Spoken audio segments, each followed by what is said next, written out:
Okay, colleagues, can we be settled?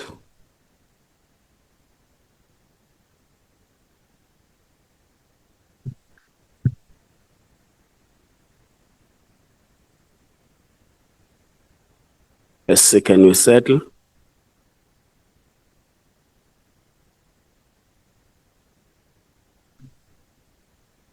Okay, members, the witness has just arrived. Good morning, Mr. Opa Brown Mogotsi.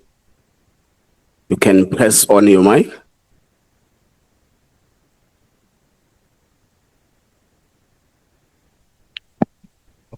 Good morning, honorable members. Do you have anyone in your company or you are just alone? I'm with the arranged protection and the evidence leaders.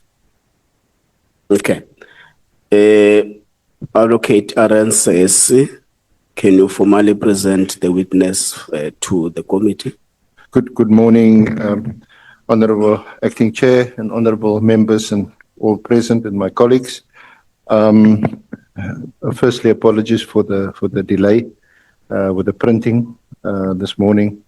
We've had to secure some outside printers because of the last minute issues, but hopefully that's behind us. And as I said yesterday already, we asked for an indulgence and an apology. Mr. Opa Brown Mogotsi is present here today. We welcome him. It's been a lot of toing and froing, but thankfully he is here. So I would submit, Honourable Chair, that you may swear him in. His evidence will be led by my colleague, Advocate Mogotsi. It's on my right. Thank you. Thank you so much. Mr. Mogotsi, let's now formally administer your oath. You have been invited to appear before the ad hoc committee to investigate the allegations by General Mkandla to provide information in relation to the ad hoc committee's oversight to investigate properly the allegations made by Lieutenant General Mkhwanazi, which include, amongst others, the alleged unlawful disbandment of the political killings task team, alleged moratorium on the filling of vacancies within the South African Police Service, an alleged corrupt relationship between senior leadership within SAPS and members of the public, as well as political interference in the work of SAPS. In extending this invitation, the ad hoc committee chairperson has indicated that you may provide such information to the committee if you so wish, under oath in terms of the powers, privileges, and immunities of Parliament and Provincial Legislatures Act. Please be informed that by law you are required to answer fully and satisfactorily all the questions lawfully put to you, or to produce any document that you have required to produce in connection with the subject matter of the inquiry, notwithstanding the fact that the answer or the document could incriminate you or expose you to criminal or civil proceedings or damages. You are, however, protected in that evidence given under oath or affirmation before a house or committee may not be used against you in any court or place outside Parliament, except in criminal proceedings concerning a charge of perjury or a charge relating to evidence or documents required in the proceedings. Please be aware that in terms of Section 17, subsection 2 of the Powers, Privileges, and Immunities of Parliament and Provincial Legislatures Act, a person who willfully furnishes a house or committee with information or makes a statement before it, which is false or misleading, commits an offense and is liable to a fine or to imprisonment for a period of not exceeding 2 years. You are required to take an oath or affirm that the evidence you are about to give is truthful. You may choose to take the oath of affirmation. Which one would you prefer? Oath or affirmation? Oath. Okay. Please raise your right hand and repeat after me. I, I, you'll state your full name, Brown Mogotsi, swear that the evidence I shall give swear that the evidence that I shall give shall be the truth, shall be the truth, the whole truth, the whole truth, and nothing but the truth. and nothing but the truth. So help me. So help me God. Thank you so much. Members, the witness has been officially administered under oath. So we're going to give the evidence leaders to proceed. We know in the committee meeting that we had yesterday, there was a commitment to have proper and satisfactory time for members to ask questions to the witness. So we'll allow the evidence leaders to run until 1, and then we take a 30 minutes break. Then we resume at 1:30 and allow the evidence leaders to proceed until 15 hours. Then from there, members will start interacting with the witness. Is that in order, members? Thank you so much. Honorable Advocate Maria, you can now start. Thank you. Thank All you. the best, Mr. Mogotsi. All the best, Advocate. Thank you. Thank you, Chair. Good morning, Mr. Mogotsi, and good morning, honorable members. Just as a matter of housekeeping, Chair, I just want to make sure that members have all the bundles in front of them. So members should have 3 bundles, which would be the witness statement, and then there's an exhibit bundle, which is the one with the white binding, and then there should be an annexure bundle. Sorry, so the annexure bundle is the one with the black binding, and the exhibit bundle is the one with the white binding, and then there's the witness statement itself. Can members confirm if they do have those annexures? Okay, thank you. You can proceed.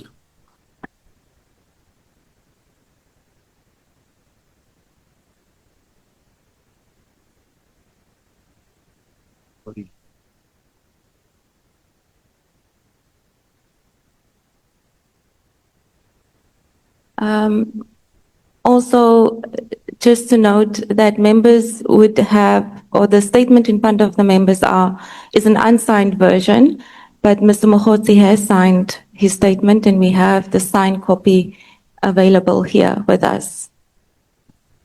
Okay, Mr. Mogotsi, can you confirm that the statement that has been signed with the evidence leaders is a reflection of what you are here to? Indeed, Chairperson, the statement has been signed. It is the reflection of what has been submitted. Thank you so much. You can proceed.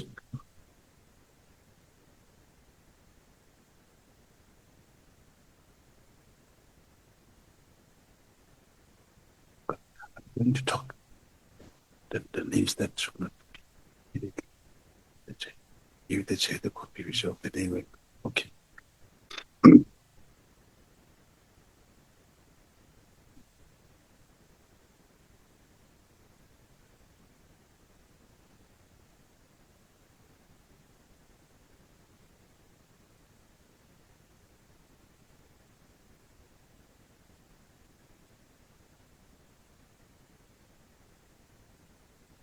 Okay, thank you, Chair.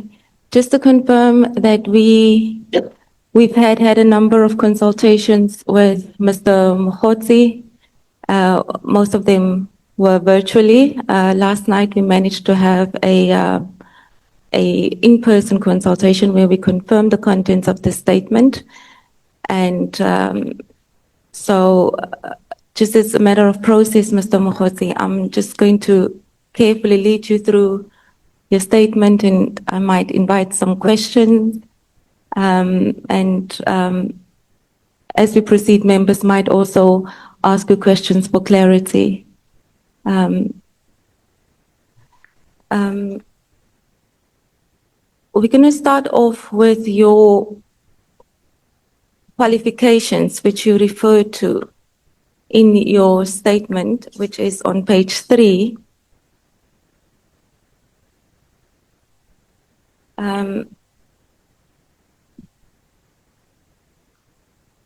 Maybe. That's correct. Yeah. Okay. So you've noted in your statement that you do not have any formal qualifications and that you are currently an entrepreneur. That's Is there anything that you'd like to add to what is stated in your statement, or do you want to explain what your current position is? Yeah, no, I'm still doing the same business. As it's written here, I'm not just sure if the evidence leader is also referring to the entire part where it talks of, an entrepreneur, but it also goes over the years I've been involved in crime intelligence. Should I only speak to, that this is what I'm doing, I'm a small businessman, or should I also, does your question include the part of crime intelligence? Or it includes the whole paragraph? That's what I'm saying. When I make reference to a particular section of your paragraph, and as I try to lead you through it, please feel free to elaborate on anything in relation to that, to your qualifications and your current experience and your current job that you have, or your current position that you occupy. Okay. As a businessman, I'm running a few businesses, including food production in terms of beef and so forth.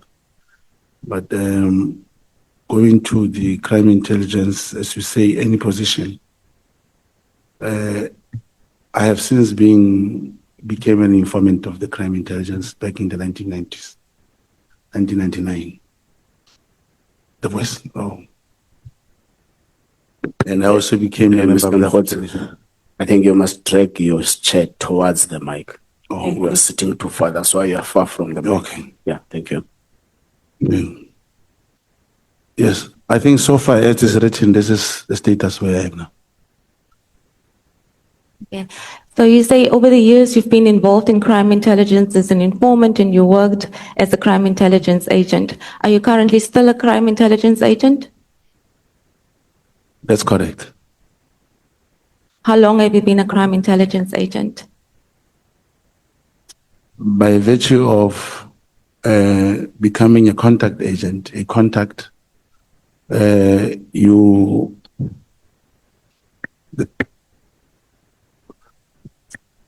perhaps I should say, as an informant, I became an informant for particular years, and you now ask about an agent that was in 2009. That's when I became an agent. Okay, so you deal with some of it in your statement, and this is in your background where you explain from, I believe it's in paragraph 13 onwards.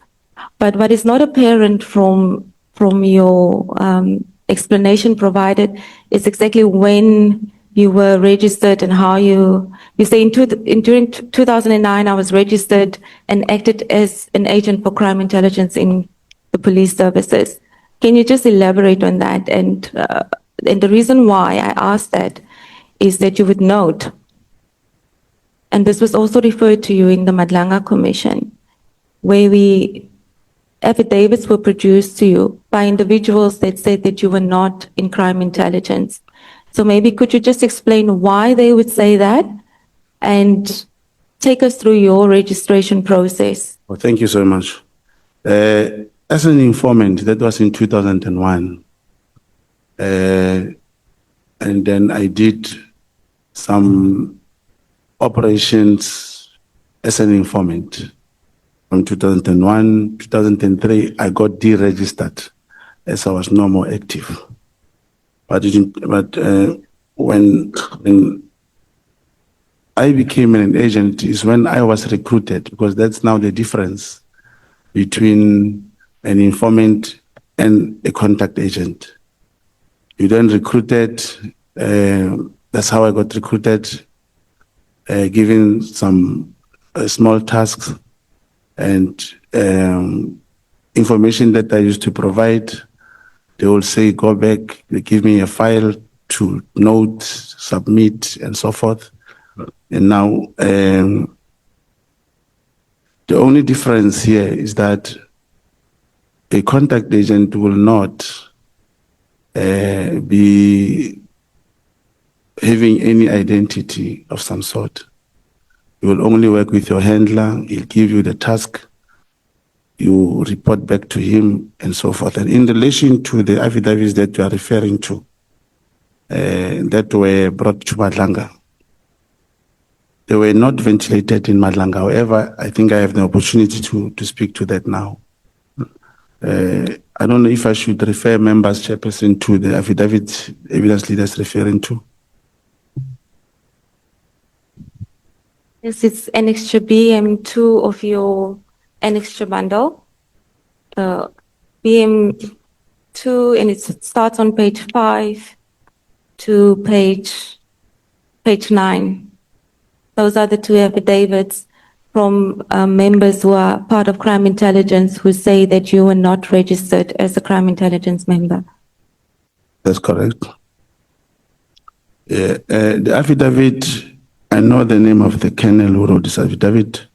He was in the admin support staff of South African Police Service. And if you can check on his affidavit, he only became the acting head of agents program in 2024. Definitely would not know me. Even if he can be asked of 3-4 different contacts, he will not know them. And this is supported by, in his affidavit, if you check it on page 5, paragraph, I am police officer. The next one, Mr. Brown Mogotsi with identity has never been in our program. However, if we go to the next affidavit,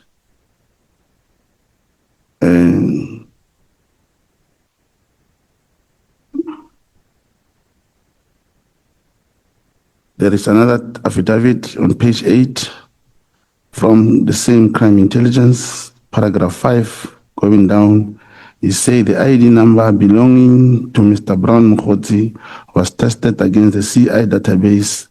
The ID number is registered in the CAPFIN, and the source was handled by and co-handled by, and the particular amount of money was given. Now, those are two contradictory affidavits coming from the same division of crime intelligence. It is only perhaps a submission of this particular handlers and co-handlers who are mentioned here, who will be able to attest of my registration. So in paragraph 15 of your statement, you say that the individuals who deposed to these affidavits are newly appointed at crime intelligence and they've been asked to fabricate the facts stated in the affidavits in order to discredit you. I'd just like to go back to one of those statements, and it's the last one you just read. The second individual who deposed to the statement have been in crime intelligence since 2015. So that doesn't seem to be a new member in crime intelligence. On page 7, it's stated, I am stationed at the Secret Service Account Division Crime Intelligence since 2015. That goes against what you said in your statement. Page 8. Page 7. That's correct. So this is not somebody new.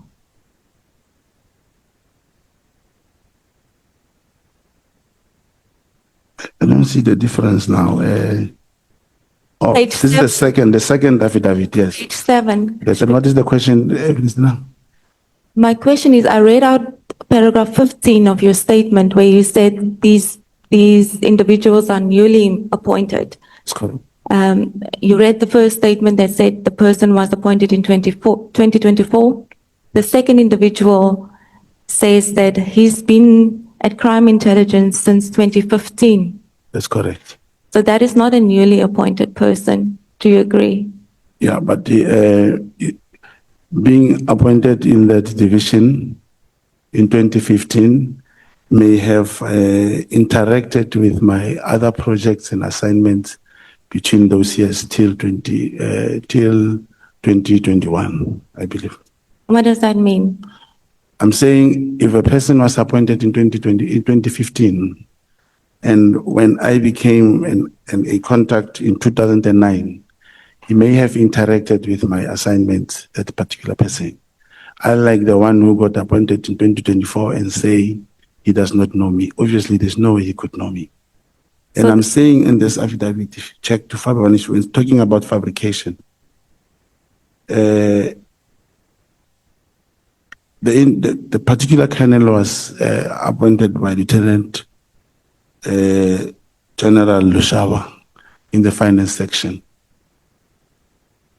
This person, the same one in 2024, who says I'm not appearing on the system, whereas there is one that says with a caption number and so forth. This one was appointed in 2014, was actually appointed by Lieutenant Lushaba in 2024, recently. Correct. Okay. So let's go to what the second person says about your registration in 2009. So the second individual on page 8 of his statement says that the source was registered in 2001 on the 9th of January, I believe, at Soweto cluster, and the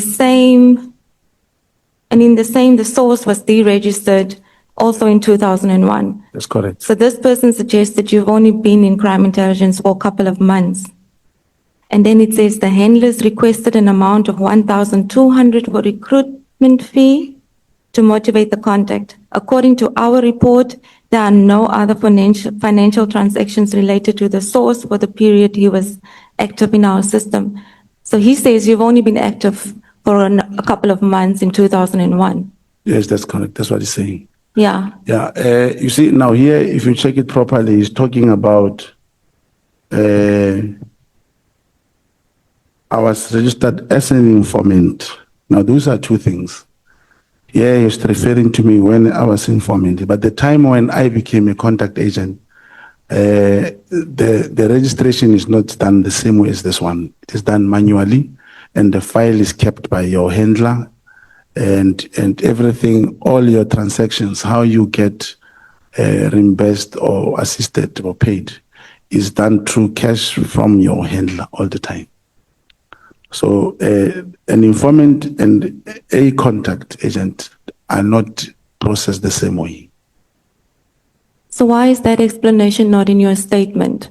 Why do we only have that these people have been asked to fabricate and that they are newly appointed? Because it seems what you're saying is that even if they've been in crime intelligence for however many years, they would not have been able to trace you on the system. But that explanation is not what you've given in your statement. Yeah, Chairperson, maybe I should give background about this process. The way informants and agents are eliminated, I'm not the only one who got registered and deregistered in a very short period of time. It's when your life gets into danger, when your handler decides to register you in a manner which won't be visible in the system. Because if you see part of my statement, I'm talking of an informant who was murdered simply because they could not trace the informant. They did not have his contact details. They had to get one brigadier to go with the handler to meet the informant and give him that 50,000 rand.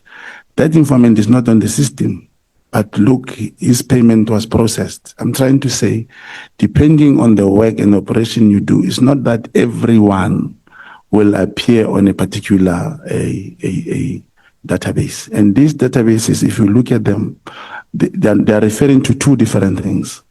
On this registration, they are talking about an informant. On the first affidavit, is talking about being an SSA Central Informant Index. He's talking about an undercover agent. on this affidavit. Baron Mogotsi ID been in our program as undercover project. He say has never been an agent, has never been in our program as an undercover agent. Now, contact agents and undercover agents are two different people. Undercover agents are police, and you'll be surprised they don't get paid through the bank themselves. They don't have personal numbers, but they are police. So he's referring to this. That's why I'm saying wherever he is, he does not know the difference. And so what were you? What was your position? A contact agent, A contact agent, That's which is different to an undercover agent. very different in the context that the undercover agents are usually police officers. If all of this, like I've indicated, if your explanation is you would have been missed because of how the registration is done, why are you saying in your statement that these individuals were instructed by General Kumalo and General Shaba to fabricate facts about you? I'll speak shortly about General Lushaba. It's in the statement when he had a female friend to his house. In the morning, they stayed together. In the morning, the cell phone and the laptops were gone. In realizing that the phones and the state properties are not there, he went and opened a case of housebreaking. And that case, just to correct something, Chair, it's written Broad Lane. It was actually in Varelay. It was registered in Varelay. The particular case, the lady could not be found. And then this Major General Lushaba, I don't know how this information leaked because the officer of the crime intelligence who was assisting in compiling and gathering information that this is actually not a housebreaking but perjury. This Major General lied. He ended up being sidelined and being fired. It's because there was never a case. Now, General Lushaba knows me how you should now check. The case was open here in Cape Town against Major General Lushaba. Mr. Mogotsi, you deal with that extensively in your statement, and I want you to take us carefully through that when we reach that. But I don't want you to get mixed up with your explanation as to why you say General Lushaba and Lieutenant General and General Kumalo fabricated facts about you. Can we deal with that aspect first? Yes, I'm saying the reason, that's how the only way he could do is to get someone to say he doesn't know me, because part of this investigation led to him knowing that we realized that this was not a housebreaking. And how does Lieutenant General Kumalo comes in? I'm saying that because he's the head, he's a divisional head of crime intelligence. It's amazing, it's surprising. Even one of the journalists asked me, how can a lieutenant general, a divisional commissioner does not know you, whereas you claim to be whatever? I'm saying he had to deal with Major General Lushaba to ensure that they discredit me. They even say they don't even know about me. That's where the fabrication come from. Let's maybe turn to BM1 of your extra bundle, just page 1. And that is an affidavit that you deposed to. Could you explain to us what that purpose of the affidavit was? Yes. Firstly, Chair, on the page I've requested, I'll repeat the request. There are names of officers mentioned there. And I've requested that as I'll be talking about that, I will request not to mention their names. Is it the reason why the names have been circled in the annexure bundle? That's correct. In fact, the agreement was they're going to be somehow detected. Now, on the circling is probably the evidence leader directing the person who was doing that work, and the person could not tie those names correctly. But that's the reason. That's those names that are circled should not be mentioned. Okay, Advocate Mary? Yes, Chair, just for clarity, we were trying to redact the names, but it seems the printers made a mistake. But Mr. Mogotsi has confirmed that if it stays in the house, it would be fine to make it available in the way that it Otherwise, currently there is. generally consensus between you and the witness Yeah. on the usage of this information. Yes. Okay, Honorable Malema. No, thanks, Chair. I think we're moving a bit fast because I thought we're still at the introduction level where there are three issues that have not been answered. The first one is why is Mr. Mogotsi calling himself an entrepreneur? I want to understand that because it can't just be a concept loosely thrown around. Secondly, what is an informant? Under which department does an informant fall under? And what is the agent? Under which department does it fall under? And between the informant and the agent, which one has got, not PESAL, some false number that were able to account through that number that were paying this particular agent? Because that clarity is not coming out. And I think we need to get that clarity. So we know we're dealing with entrepreneur, for real if he is, informant if he is, agent if he is. Thanks, Jim. Thank you, Honorable Malema. I think the first issue is the issue of the names. I think if there is that consensus that the usage of the names must be avoided with all possibilities necessary. You will also, Mr. Mogotsi, I was also tempted on Malema to enter on the issue of the informant, the contact agent, and the undercover agent. So I think you must also give us the significant difference between the three, and also enter on, because as you introduce yourself in your own statement, you say, I'm an entrepreneur. So maybe you can walk with us through that. You can proceed, SC. Let's allow him to first deal with this matter, then we'll come to you, Honorable Skosan. Oh, thank you, Chair. The question of an entrepreneur, it may be understood, in a different way. I only call myself an entrepreneur because I'm selling. I have a small business, and sometimes we do application for entrepreneur development program with CEDA. We make application, and that's how I put it that I'm an entrepreneur. Probably Honorable Malema and other people will able to say no, because you are selling on a small scale. You are there for this particular thing. I may not be able to give it in a proper way in which is understood, but I just call myself a small business and entrepreneur. To me, they sound the same. The question of informant, Chairperson. Now, before you go there, you are saying you are selling. What are you selling where? All three, Chairperson.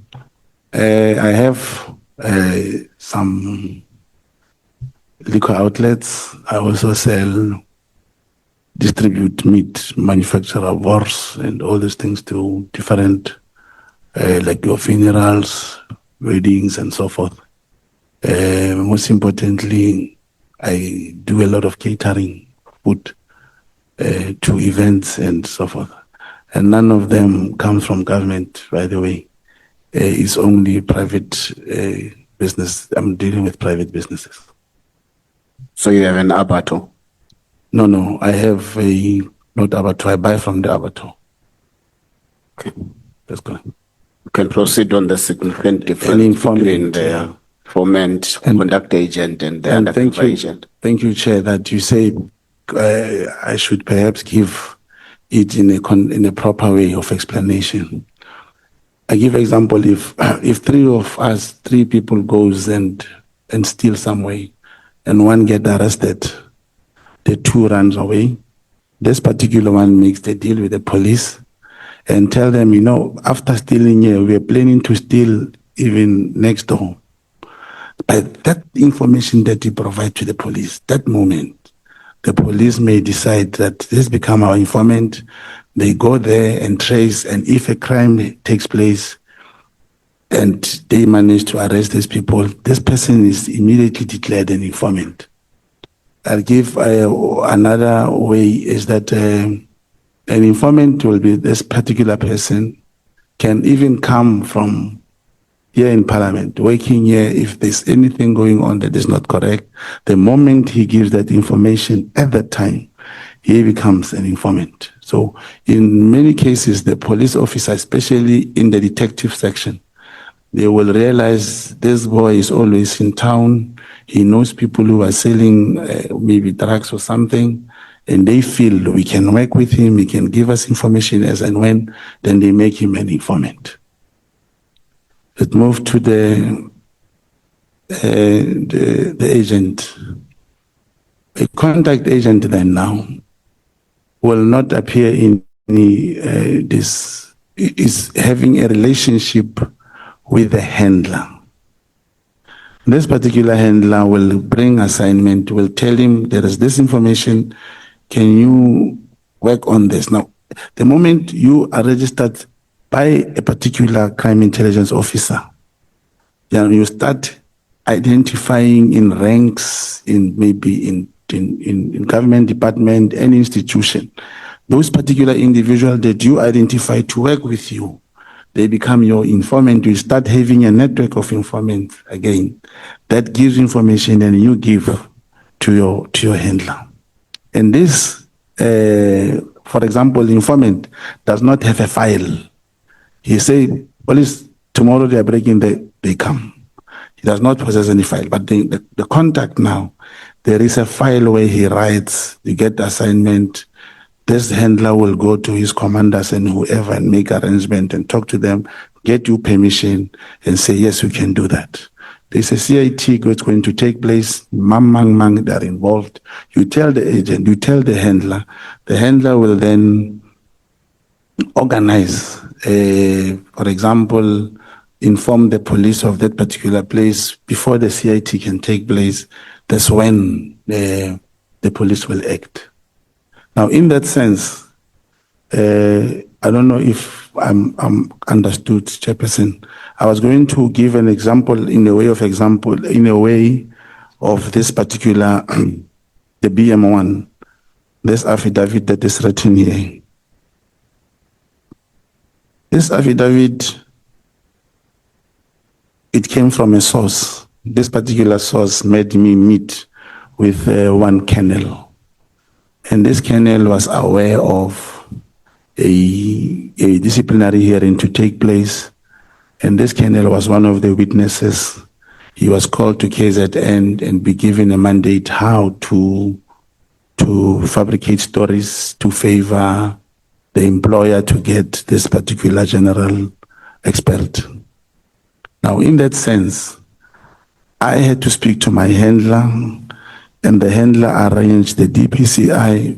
We requested permission to conduct a particular section called the Section 252A, where you request in advance to conduct an operation, and I recorded this particular colonel. This colonel gave information on the plot, how they are going to dismiss the particular general. Between the two generals from KZN and the presiding. When we get to the statement, I believe that will be ventilated to the latter. But I'm saying, after recording this particular colonel, we were able to dispose an affidavit. A case was opened by the DPCI, and the investigating officer took the matter, the Colonel Schnell, and I don't know how far is the case and so forth. And to be precise, the same recording, it is this affidavit, which was used in Madlanga Chairperson, where I was told, you are a liar, you are a professional liar, and so forth. This is the same one. It is because the same police officer couldn't trust me enough. I had to give him impression that when you give me this information, in return, you'll get perhaps a promotion, you'll get whatever. I'm working with the Minister of Police, don't worry, this will be handled. And indeed, he cooperated, managed to record him, and the audio is there and the transcript are available for the members to look at. Now, most significantly out of this, from Madlanga, after being called a liar, the same recording was used to charge this police officer. He was served with the document to appear before disciplinary hearing. I'm trying to show you that as an agent, an informant could not apply for 252A. But an agent can talk to the handler and request the 252A, which was granted, and that's the difference between the chairperson. Chair, just to go back to my question, and I think Mr. Mogotsi touched on BM1. Could you just explain what the purpose of this affidavit was? Who did it go to after you deposed to it? Okay, it went to Lieutenant Colonel Schnell from the DPCI. In fact, he is on page 4 where he signed and administered that. I spoke about this affidavit. The names I'm referring to are not those that I'm mentioning now. This colonel was called in KZN by the employer rep that time was Major General Kumalo, who told him how to fabricate the story. And he did mention that General Mokonazi knew about this, and General Mokonazi is going to preside over this matter, and Lieutenant General Kumalo also knows. That's the recording I have on the transcript. And we took this to DPCI, and a case was open. Yes. Now I'm trying to show you that as an agent, you are able to conduct an operation which can be registered with the DPCI or any department and so forth. So I'm still trying to clarify the purpose of this affidavit, and I'll explain why. Are you saying that this affidavit was deposed to it in your capacity as contact agent in order to get an operation authorized? That's correct. And in paragraph 1 of this affidavit that you deposed to, you described yourself as a male employed in government with the minister, with the office of the minister. Is that the title you carry as contact agent? No, you will not carry the one title. Maybe an agent now, there comes another important thing. One is subjected to something called the legend building. Legend building is an instrument that is utilized all over the world by international crime intelligence services. Now, as a legend builder, you create any false life to attain, provided your handler knows of the operation. You see, I said, if I did not say to this man, I'm with the Minister of Police, there was no need for him to trust me and give me that information. But by the virtue that I promised him with this one, you'll also be, I'll try, because he wanted a promotion. I promised him, and this was done and explained in my affidavit what he wanted. And it also matches with what reflects on the transcript records, on the recording. So who approves the 25A?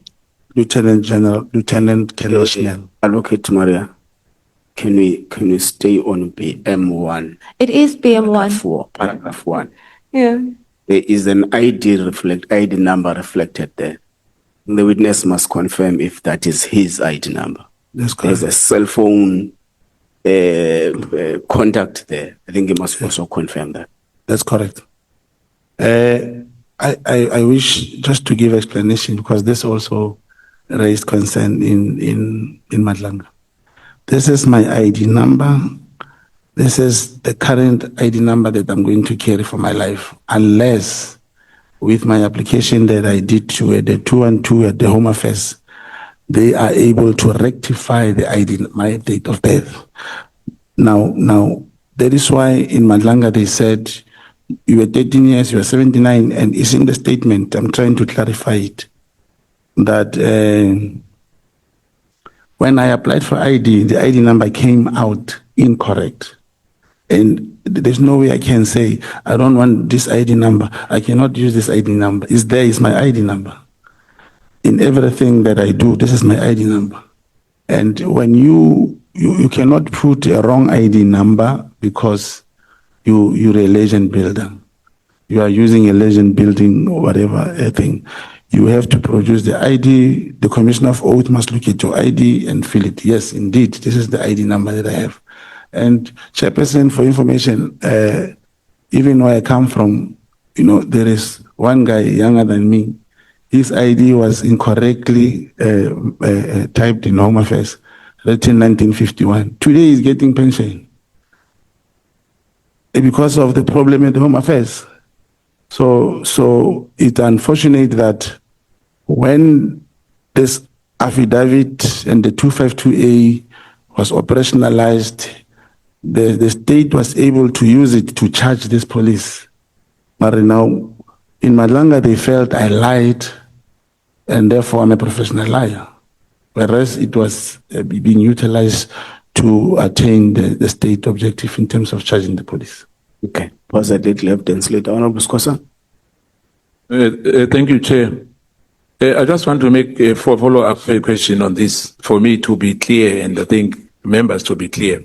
Because paragraph 1 on the BM1 and paragraph 6, my question to him, just for us to be clear, who are we facing here? The witness says that he's employed in the government within the office of the Minister of with the minister's office. My question is, which minister are you working with? I'm not working with any minister. I said this is part of operation of legend building where I used false life to attain the objective. So are you giving us a signed affidavit which is false? This is a copy of the affidavit that was submitted. Okay? Oh, sorry, Mr. Mogotsi. I think Honorable Skosana, this one is an annexure. BM1, it's different from the statement. Yes, I understand that. Okay. Yes, but that's what I'm saying, that I want us to be clear on this. Whether we consider it, because it's signed. So you can't say to us that he's employed in the minister's office, even on this BM1. Otherwise, it's misleading us. Okay. That's taken. I think also the evidence leader was proceeding in that note as well. Yes. So I think you can proceed, evidence leader. Mr. Mogotsi will reply as to how you guide him. Yeah, just to add on what Honorable Skosana has asked about the reference to being employed in the office of the minister, and the lack of understanding of where this affidavit was going and the exact purpose of it. Because if one looks at BM3, where Colonel Schnell now refers to this BM, also refers, or rather, not referring to the statement, but refers to you as the complainant and refers to you as somebody who is a politician who's been deployed to the office of Minister Mkunu, and he's saying the basis on which he is making the application, not you. From his statement, it looks like he's the one that's making the application, and he's referring to you as the complainant, and he says that you are a politician deployed to the office of the minister, which is what you describe yourself as in your statement in BM1. So I'm trying to understand, were you deposing BM1 as a complainant to be used by somebody who is actually an intelligence officer to then apply for a 25A, or were you the intelligence officer? that was applying for 25A? Because if you read Schnell, and also just to add to that before you answer, he says in paragraph 7 on page 12 that I will be applying for a section 25A authority for the operation to take place. So it clearly seems to be that you were just the complainant. Thank you, Chairperson. If for one to apply for this 252A, is for trapping and all those things done by the DPCI. As an officer in the DPCI, he has to fill in the form. And I cannot go to the DPCI officer and say, my brother, I'm an agent. I'm going to lie to this man that he is going to get a promotion and this. There's no way you can do that. You come to him and say, yes, we are employed. This man wants to give evidence. I'm with, you can see there's another person I was with, is also a colonel. But, and then he's relying on me if I can help him with whatever that he wants. Then he will give us the information that he's talking about. Now, I cannot. The 252A, including the 205 application, the JFE, all these legal documents can only be applied for in this case by the police. And this one in the DPCI, because that's where they are administering the traps, including when you want to trap someone, you obtain money from them and they fill in the form to get that thing. If you check and read it, he had to get authority that we can do this particular thing. So there's no way, and this is a good question. For example, any agent can never bring new evidence. We deal with information. I don't obtain statements from people. I can never come to you and say, I'm an agent, write a statement. No. Throughout my statement, you'll realize I will say, like, that Prince Zulu from KZN who had a problem, he was brought to Gauteng. We helped him open the case, but the police must take him through that process to open a case. In as much as I'm involved, he can open a case. I cannot obtain statement. I can never, even today, I know there's going to be evidence and evidence. I cannot produce evidence. I can only give you information which I must tell you who is going to corroborate that information. Once corroborated, it becomes the evidence that you want. Mr. Mogotsi, so who did you lie to here? Who's the person that you needed to lie to in order to have this 25A approved? Because you're dealing with people who appear to be part of what you consider DPCI, part of the traps. They also seem to be part of COVID operations. So who did you lie to when you made that application? Thank you so much.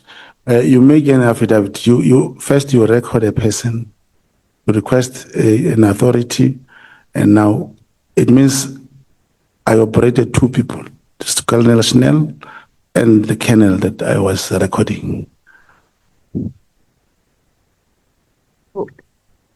The affidavit that you deposed to, my question is, who did you want to get approval from? From Schnell? Schnell, that's correct. So you lied to Schnell? That's correct. And said to Schnell, I'm a politician working at the minister's office. Go and apply for a 25A and refer to me as a complainant. That's correct. That's how it. Who then subsequently approved the 25A? Then submitted. Now I believe, Chairperson, you look at the outcome, if whether it worked or not, because the moment we get the man recorded and we have a document, it means it has achieved its objectives. Who approved it? Wherever Colonel Schnell applied to, we go to the NPA, obviously, for approval. So what then subsequently happened after the approval of the 25A? I recorded, the person submitted the recording and got the transcript, and my job is done. It's now up to Colonel Schnell what to do with the case. Also, just on the Madlanga reference that you made earlier, that Commissioner Madlanga referred to your statement and said that you were lying when he referred to your ID number. And I think Chair has also asked you to confirm whether it is in fact your ID number. You addressed that in your statement and you indicated that you wanted to dispel the theory that you were fabricating your date of or your age, but you haven't provided any proof to show us any otherwise. That's correct. Well, that's correct, Chair.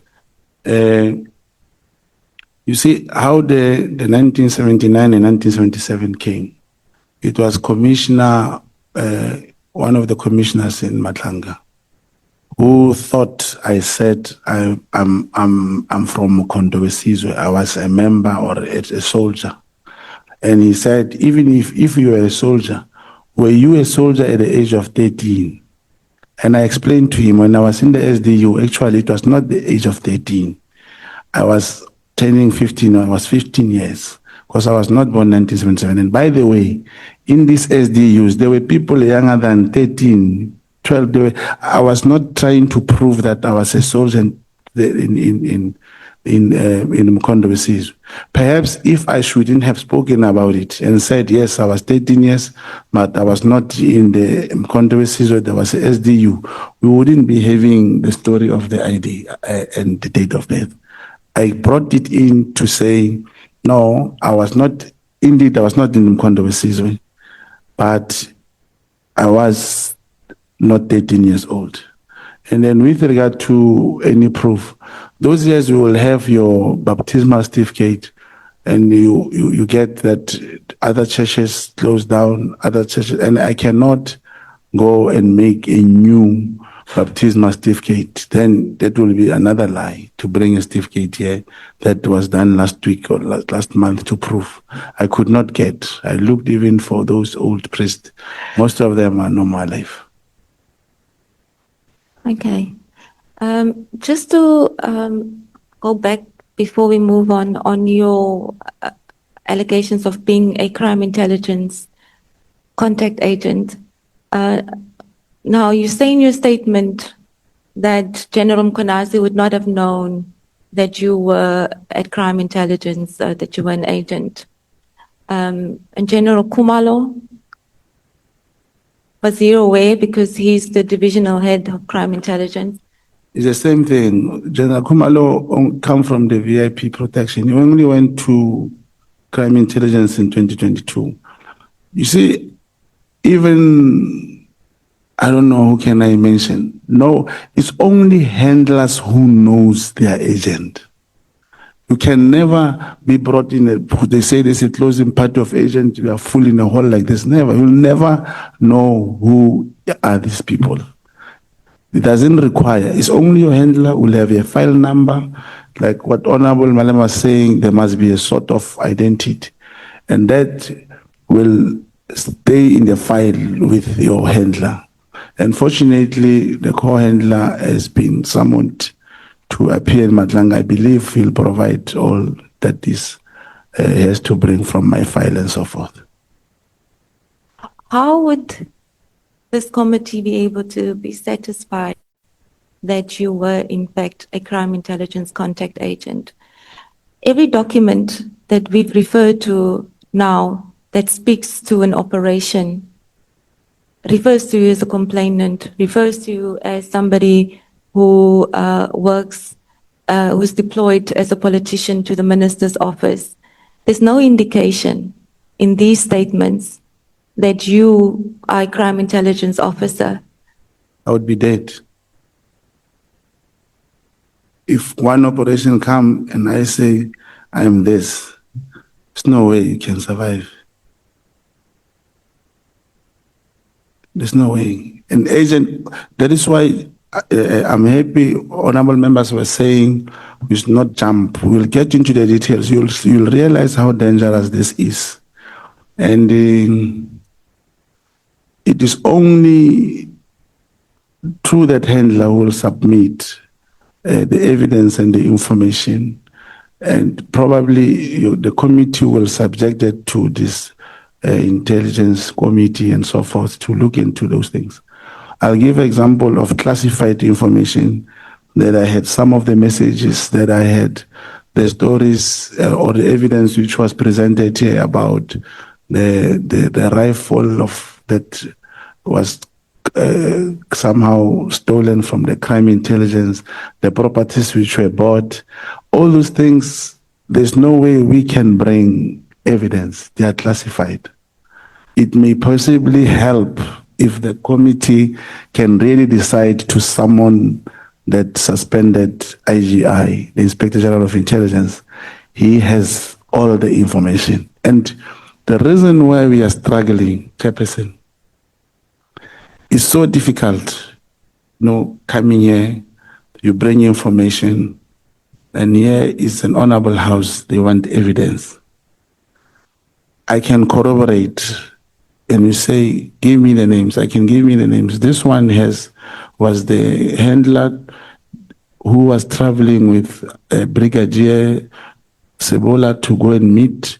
And 3 days later, this informant told us he's been followed. 5 days later, he was killed. Only this handler and his commander, I know them. I can give you the names to corroborate. Even the investigating officer of the case of the informant who was killed. Now, I'm having a property, was bought by crime intelligence. Whoever they are talking about 100 million, I'm sitting with one for 22,700,000. And the question was asked here, did you buy the property and whatever? General Kumalo responded the way. But I have a proof that property was put in the name of an individual, a young girl, who's not even an employee. Similar thing, the messages that you go through in my WhatsApp, very tricky thing about this brigadier from BMW. The same question was asked. Didn't you have any person who qualified to do that thing? They were asking Lieutenant General Kumali, said, yes, they advertised. There's no such thing. Out of 25,000 police officers, a salesperson to come and head and become a brigadier of the crime intelligence, it's impossible. But it's information. Like when I submitted it to evidence leader, he decided, she said it's classified, she cannot bring it here. So I agree it cannot be brought here. But I wish after that session where I'll be cross-examined and whatever, I could be allowed to write a letter, submit this evidence, probably to the chairperson if it's not on public. But we are sitting here because corruption has happened. And now the information is classified, and we get here, I'll be grilled, no evidence, I'll tell you there's a property, nothing. No, Mr. Mogotsi, it's very, and maybe you can explain to us. It seems that you are willing to expose classified information and talk about classified information, and I can understand it's in the interest of exposing corruption, as you would put it. But if you expose such information and if you want it to be considered credible, one would think that you would at least be in a position to indicate to those who you present the information to that you're coming as a credible source, and this is how you can verify that. Because the information that you want to talk about or expose and the operations that you speak freely of in your statement,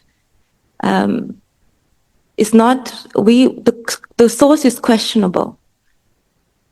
So it seems that there's this imbalance of I'm willing to tell you everything about what's happening in crime intelligence and classified information, but I can't confirm that I'm an agent, or you're not saying that at least there would be somebody that could corroborate what I'm saying and to come and indicate that I am a credible source and the information presented to you is in fact valid operations which I was a part of.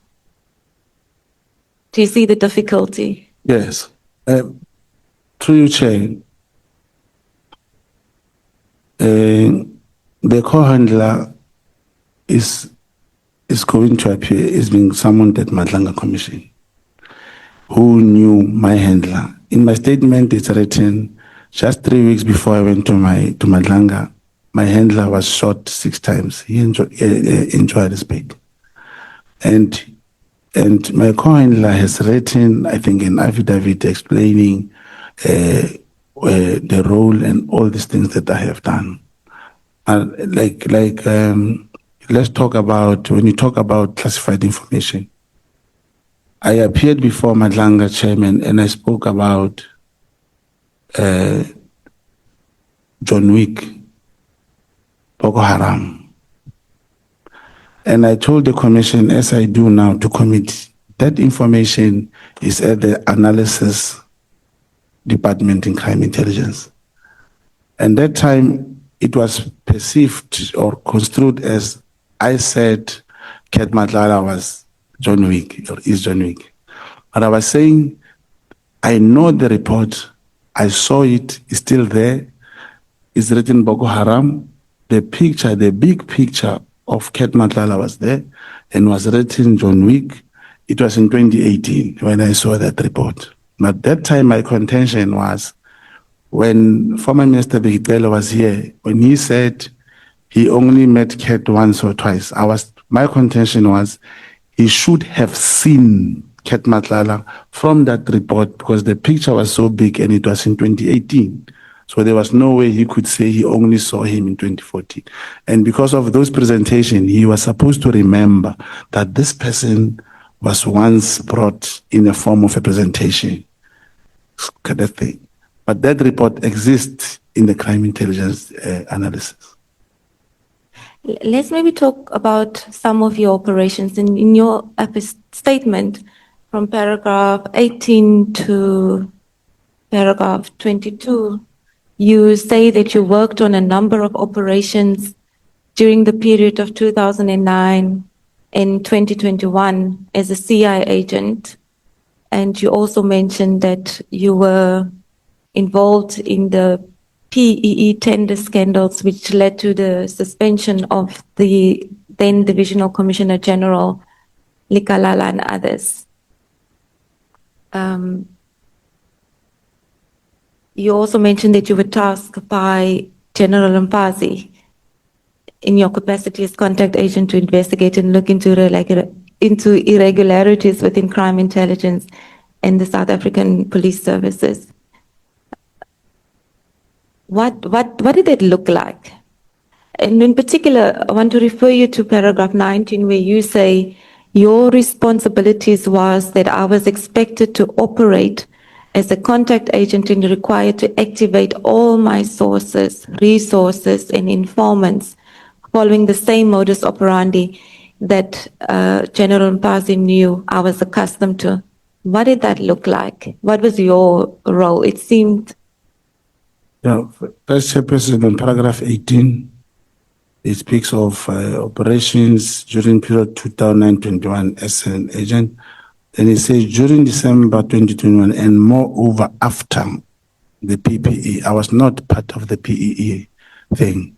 It's only after this, after the suspension of the then Divisional Commissioner Jacobs, Major Kalakala, and these other generals, that I was called again to assist. That was through my handler on the irregularities, all these things about the crime intelligence, and things like, as I talk about properties, others I mentioned your forklift, which was procured for this amount, whereas it was this much. It's part of this thing. Now, the same reason is so difficult. Like in government, they will say your KPAs, I've done this, I achieved this. It's impossible with me to come and say, for example, operation, people get killed. You give information, people get arrested. They don't know it's you. So there's no way I can come here and say, these are the operations that I have worked on. And it means I'll only give you the information that I have. And where I must bring people to corroborate, I'll give the names of people to corroborate. Okay, so I'm not sure if I understand what your role was, but when you explained you worked on this operation. Vice Chairperson, on paragraph 18, It speaks of operations during period 2021 as an agent.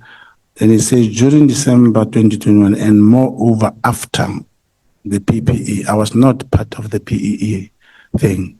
It's only after this, after the the suspension of the then Divisional Commissioner Jacobs, Major Kalakala, and these other generals, that I was called again to assist. That was through my handler on the irregularities, all these things about the crime intelligence, and things like, as I talk about properties, others I mentioned your forklift, which was procured for this amount, whereas it was this much, is part of this thing. Now, the same reason is so difficult. Like in government, they will say your KPAs, I've done this, I achieved this. It's impossible with me to come and say, for example, operation people get killed. You give information, people get arrested. They don't know it's you. So there's no way I can come here and say, these are the operations that I have worked on. And it means I'll only give you the information that I have. And where I must bring people to corroborate, I'll give the names of people to corroborate. Okay, so I'm not sure if I understand what your role was, but when you explained you worked on these operations, my question to you was with reference to paragraph 19. What did it look like for you to activate your sources and resources? And where did these investigations lead to? And what is the current status of these investigations that you conducted?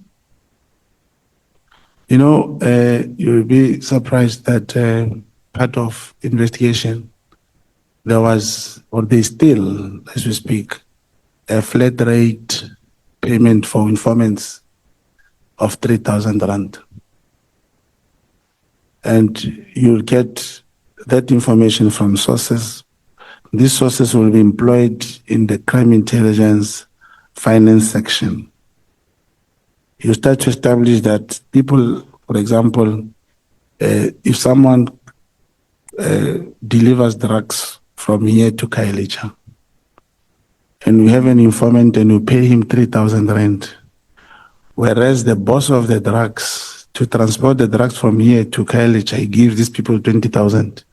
That's how the rate of drugs and crime went up, because the informants were under reimbursed with a very, very small amount. It was a flat rate. Now, it was one of the first things that I picked up, that in crime intelligence, this is the problem. You get, even to date, it's not in my statement, there are 3 informants who are not staying at home anymore in Gauteng. They participated in CIT. When they were supposed to be paid, they said there was no money. When they were supposed to be paid, it was an instruction again that we want to meet these informants. Now, that information is part of operations in the crime. It is part of information that you need to collect. Give to the handler, he'll take it to collections and analysis, and they end up there. Were you investigating corruption, or were you investigating drugs with General Mpasi? No, it was an overall thing pertaining to crime intelligence.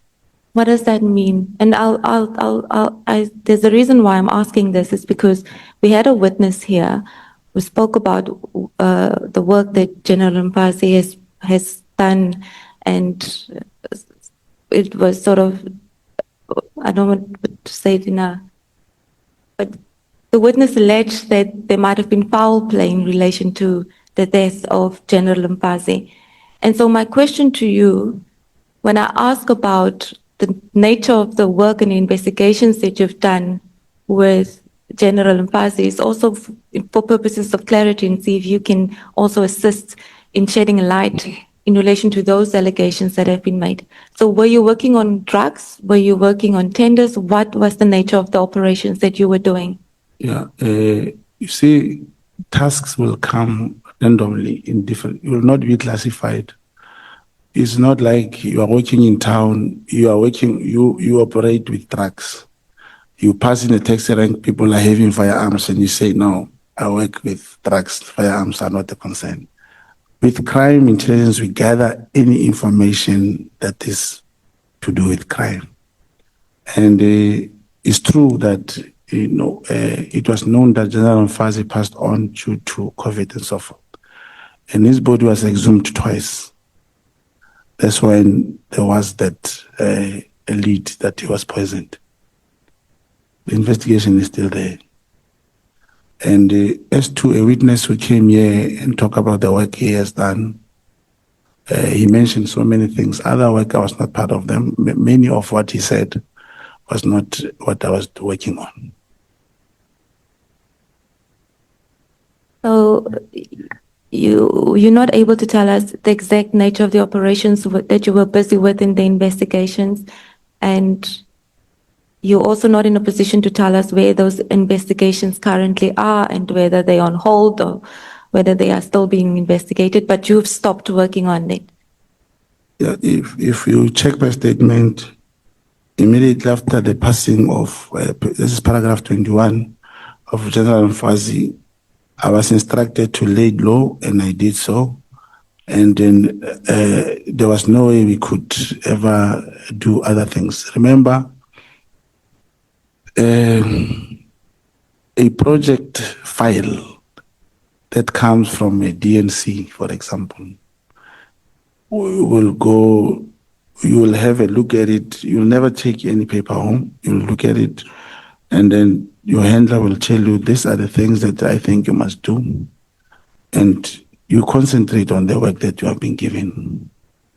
So, like I say, similarly in Madlanga, if you checked in Madlanga, there's one witness who was murdered, but he was never given a name. They called him Witness D.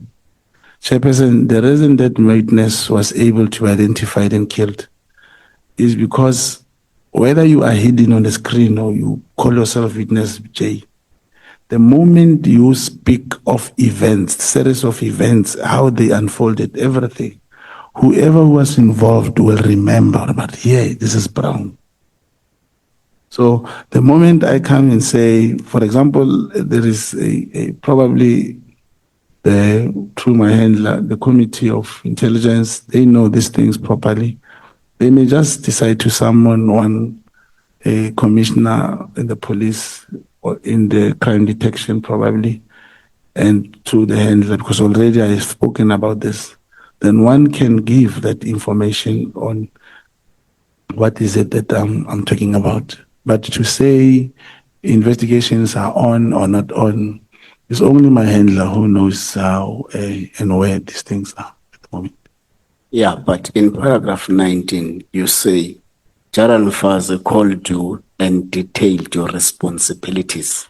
So the evidence leader is asking you, what were those responsibilities as detailed by General Mfazi? Oh, yes, Corroboration. Yes, one was from the suspension of these divisional commissioners. Obviously, you will be given 4 or 5 sources who were working, for example, in Pretoria, those who work maybe in the head office, provincial office of Gauteng, that in these offices you'll find so and so. He'll go and talk to him, tell him I send you, play low, he'll give you what you want, and obtain information, submit the information. So those kind of responsibilities will mean go to the, like when they bought vehicles and laptops, they'll say, go to the finance section. In finance section, you'll get someone who will tell you, indeed, they bought all these things and they're not giving to members to use. Or indeed, so much money was withdrawn, they said, who is going to the operation wherever, and that never took place. Now, immediately when they say the money was withdrawn, was given to Glass, it means your task is to look for Glass. So I don't know how will I put that in writing of all the responsibilities that was given. Okay, so we're going to move on, but before we do that, because this is your statement and you deposed to it to assist the committee with its terms of reference as you've put out in your statement in paragraph 4. So what is the committee to do with your information that you've given about your work with General Mfazi? Before we move on, how do you want us to view this? How is it going to be of any assistance? What are you trying to tell us with that? You see, on paragraph 4.1 to 4.4, this does not come from General Mfazi. No, I understand that, but I'm asking in the bigger scheme and of assisting the committee, what should we take away from your engagement with General Mfazi that you've referred to in your statement? Yeah, none of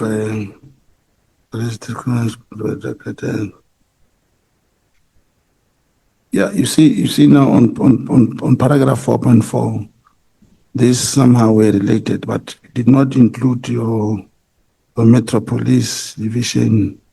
I know of someone who was dealing with these metro officers who were extorting money from Pakistanis and what. There's another colleague of mine who was working on that. But I'm saying part of 4.4, it resonates with a bit of what General Mfazi would want us to deal with. Okay. Now, shall we move on to paragraph 24, where you deal with the operations conducted in relation to General Mkhwanazi? And you deal with that from paragraph 24, I believe, to paragraph 64. Now, in paragraph 24, you allege that General Mkhwanazi worked with the CIA, and you obtained that information from King Msizulu. King Msizulu and General Mkhwanazi were recruited, and they actively worked for and with the CIA. Where do you get that information? Yes, remember, as I said, the information will come as a task by the handler.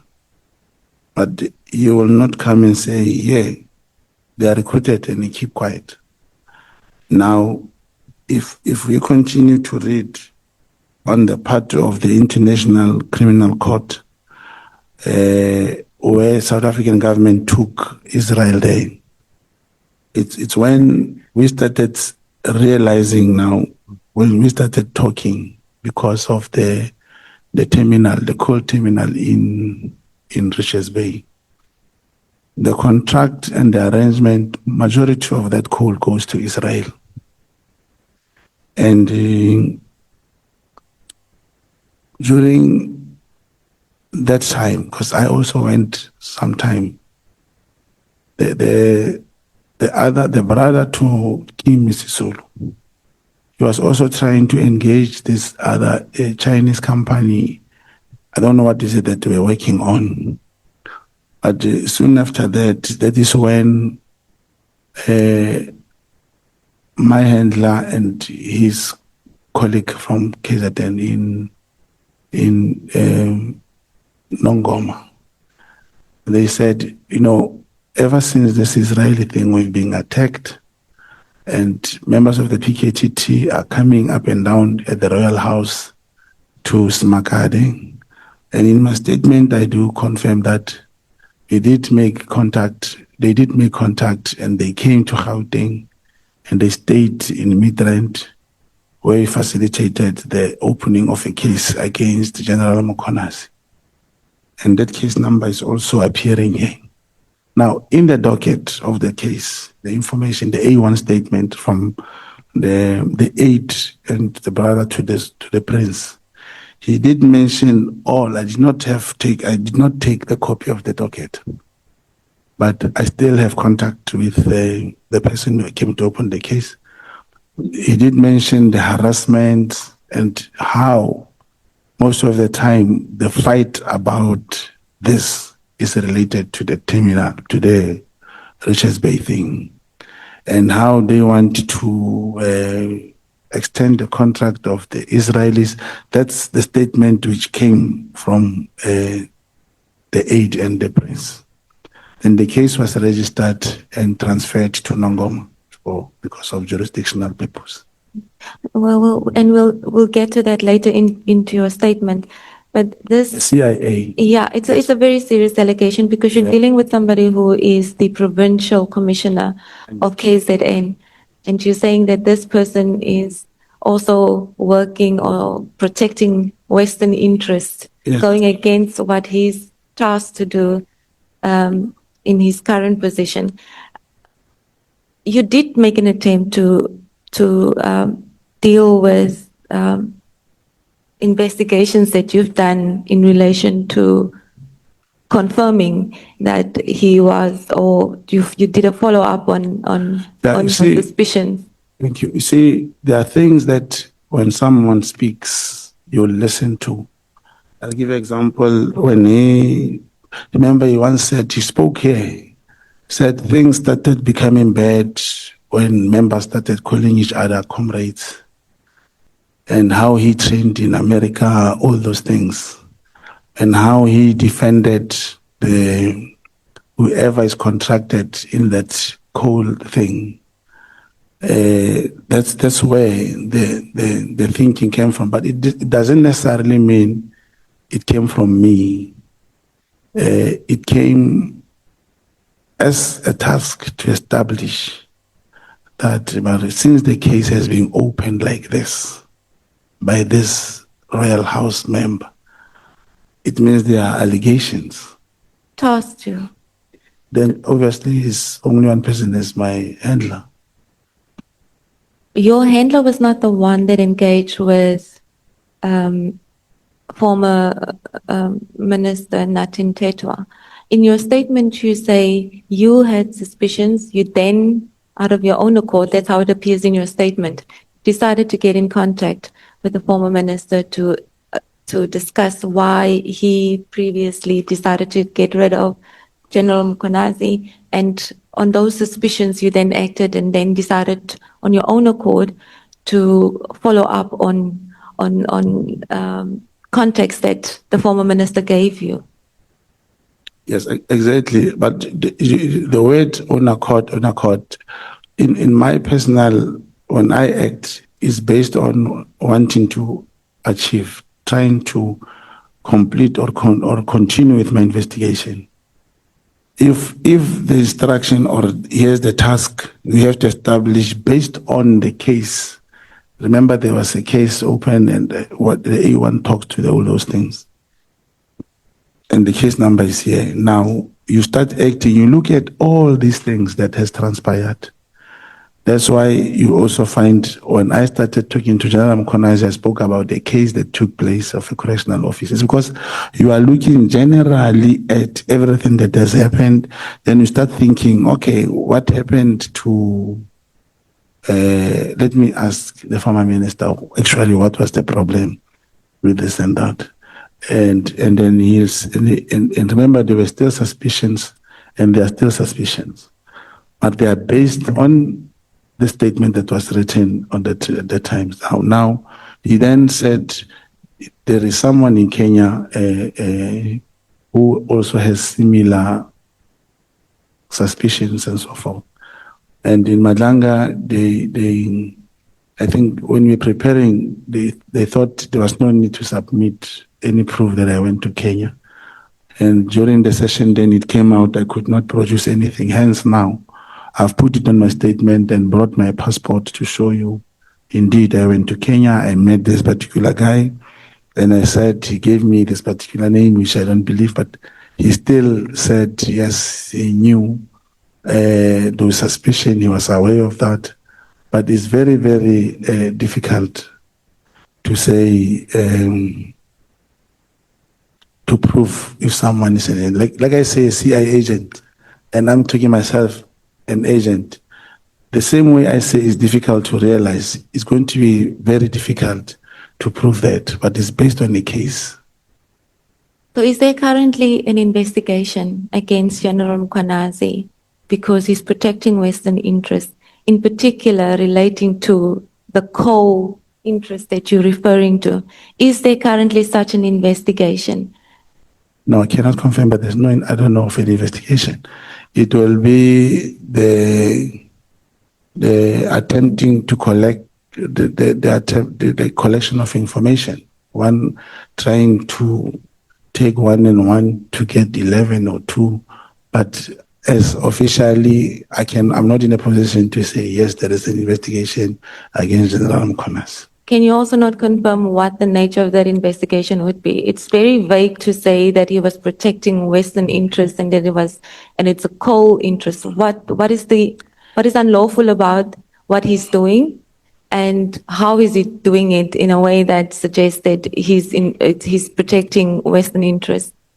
Yeah, obviously on the case that was opened in Midrand by the Royal, in case if the case happened to be enrolled in the court, the same question you are raising would be posed to whoever opened that case during a cross-examination.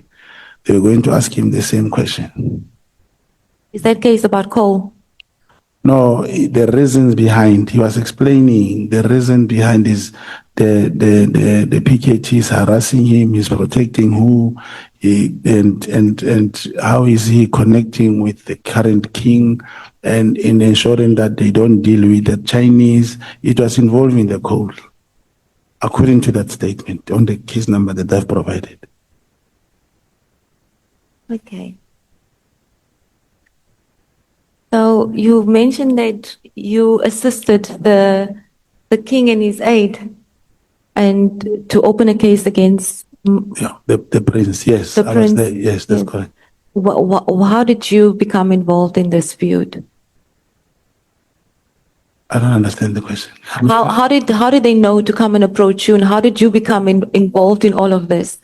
Obviously, I said the colleague of my handler from Nongoma, they were talking and they said they've tried to open cases 3-4 times. The cases could not either be registered or the case could not be investigated.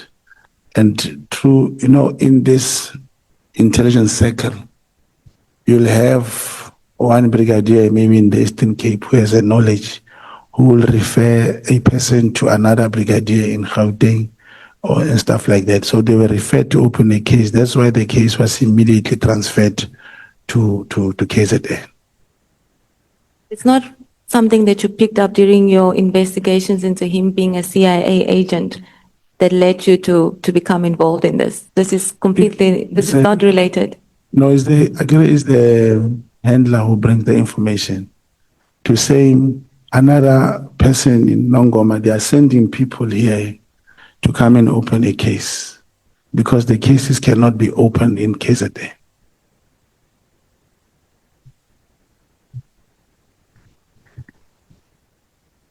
Okay, so in paragraph 36, you mentioned that you traveled to Kenya. You've also just stated that you've attached a copy of your passport, or provided us a copy of your passport that confirms that you did in fact travel to Kenya. And we have attached it in the bundle, in the annexure bundle. It's not numbered, but it's at the very end of the annexure bundle, the last 2 pages, I believe. Members will see there's a copy of Mr.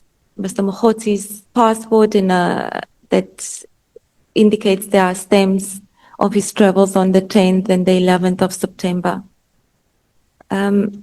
So just before we move on to the next issue, is there anything in relation to what the the outcome of your travels that you'd like to put on record, your discussions with George that confirmed your suspicions about General Mkhwanazi? Yeah, as things stands now, I can never say indeed the suspicions are correct, because after I briefed the late former minister, who also spoke of him coming to Madlanga at that time, and that George, he has a knowledge about these operations of the CIA in Southern Africa, but he could not give me something tangible to produce. Okay. Now, in paragraph 38 of your statement, you speak of General Mkhwanazi, and you say that you've learned that all his suspects do not make it out alive, and they basically denied the right to a fair trial. Now, that's a very serious allegation, but it's not quite clear what you mean by that. Do you want to elaborate on what you mean? It's not that I learned. Everyone knows what happened in KZN. Every time we hear they were fighting back with the police, they never come back alive. Every time. And I don't say they must shoot the police. But in that shooting, you'll never find one police has been shot in the head or something. Every time the suspect don't get a fair trial to appear in court. That's my point.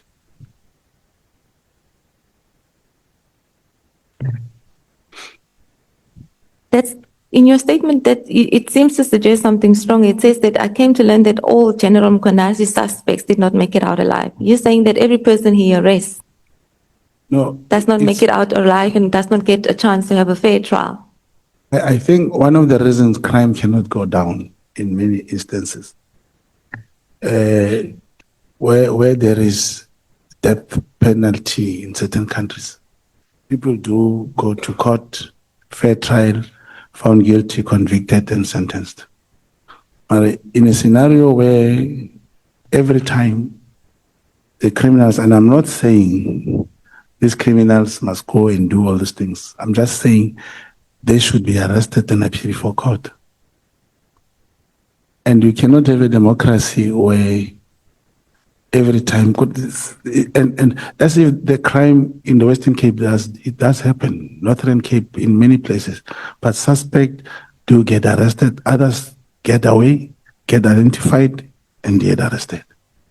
But the ones for these people, they will not, every time, and they don't get a chance to shoot back. I don't say they must shoot back.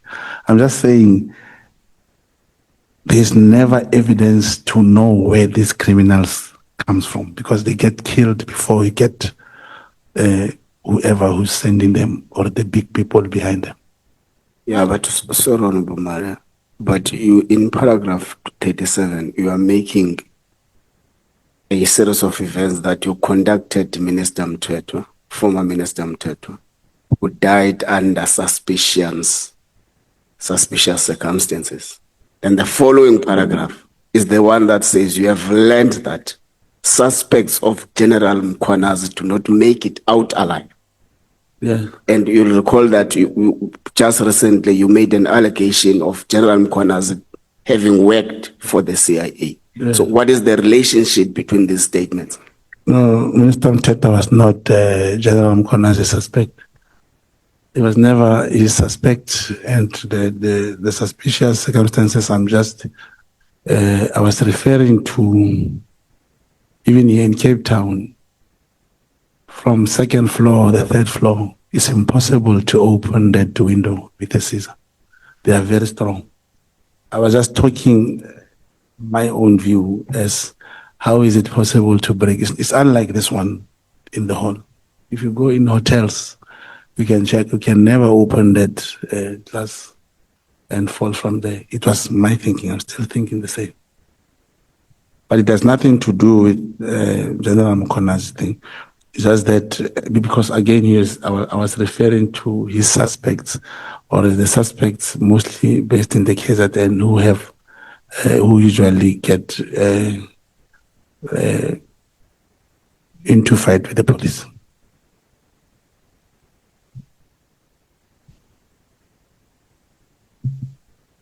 And also maybe just to go a little bit back, I think I skipped a very important part of your statement, which is from paragraph 31 onwards, paragraph 31 and paragraph 32.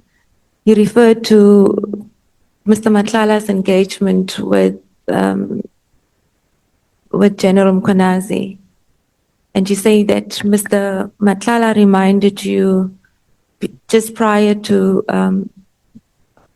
when General Mkonazi had his press statement, or press conference, Mr. Matlala reminded you that he previously made reference to traveling to Durban in order to meet a person who could solve all his difficulties. Do you want to explain what difficulties Mr. Matlala had and talk about the alleged meeting between himself and General Mkonazi? Thank you, Chair. Usually when you know a person, you will not know all his problems. And he'll probably say, hey, I have problems. But the day he says, you know, there is this important person in the KZN and this meeting that I have to attend, and should that meeting materializes, I think my problems will be solved. That's what happened. And there's the same evidence that I led that then I had to, because he mentioned the date when I drove to Durban and waited and all those things and followed them to the place in Umhlanga. It is unfortunate that in Madlanga, one of commissioners said General Mkonazi never said he's staying in Umhlanga. But my investigation was based on following the man and see where he goes, and that place was Umhlanga. It was in Umhlanga. Now, the most important thing out of that meeting is I did not see who the person was, who did he meet. And after some time, after he got arrested, there was a press conference of General Mkonazi. As he was speaking from the prison cell, from his phone, the same day after the press conference, he did mention that, you know, my brother, do you remember the day when I told you I went to KZN? I actually went to meet General Mkonazi. And I still maintain that given the period of time General Mkonazi had when addressing the media, I believe he was supposed to take the country to confidence that I also met with Ket Matla. And during the press conference again, he did say there was a meeting arranged by Minister Senzo Mkunu, National Commissioner, General CBI and himself. And in conclusion to what he was saying, he did say he will never have a meeting with a criminal. Now, to my surprise, the alleged member of the Big Five sat with him, corroborated by Major General Senona, who said he was just busy taking some drinks. It shows the environment where they were sitting, they could even have drinks together. But he never took the country to confidence that actually I was with Ket Matla. What were you doing in Durban at the time? No, I traveled specifically because Ket did mention he was going to meet someone important. I actually thought it was Becky Kelly. What were you trying to achieve? What were you? You traveled because Ket said he was going to Durban to meet someone, and what was it to you to know? Yes, if you check now, part of the task when dealing with Ket, it included to know who is he working with, who is he meeting is important. Yes. And then he also told you that he gave General Mkonazi money. No, I just said I gave him something, and I did try to explain to evidence leader that he said he gave him something on the phone when he was talking to me. And then further on, you allege that Can you pause there, or Advocate Maria, Honorable Malema? So Thanks, Chair. When you say he says he doesn't meet criminals following the meeting of him, Sevilla, Minister, and Commissioner, but he doesn't take the country into confidence that he met Matala and General Sununa. Are you implying that Matala is a criminal in your own words? Is derived from what he said. He has linked him to be one of the big five. No, let's leave with what he said. You're saying because he met Matlala, after he told the country that doesn't meet criminals, he meets Matlala and he doesn't keep quiet. He should have told us that he met a criminal Matlala himself. So are you regarding Matlala as a criminal? No, I'm not regarding him as a criminal. So why is that important? Why should you tell us about a meeting of a general himself, Matlala and himself? If meeting the minister and two generals, the third one being himself, has one criminal amongst them, it definitely will apply when he meets the person who is alleged to be a big five. And not just someone who steals milk or whatever. He's accused of being a member of the big five. Yeah, but also, Mr. Mogotsi, when we say General Mkhwana said he can have a meeting with the criminal, are you referring to the media briefing of the 6th of July? That's correct.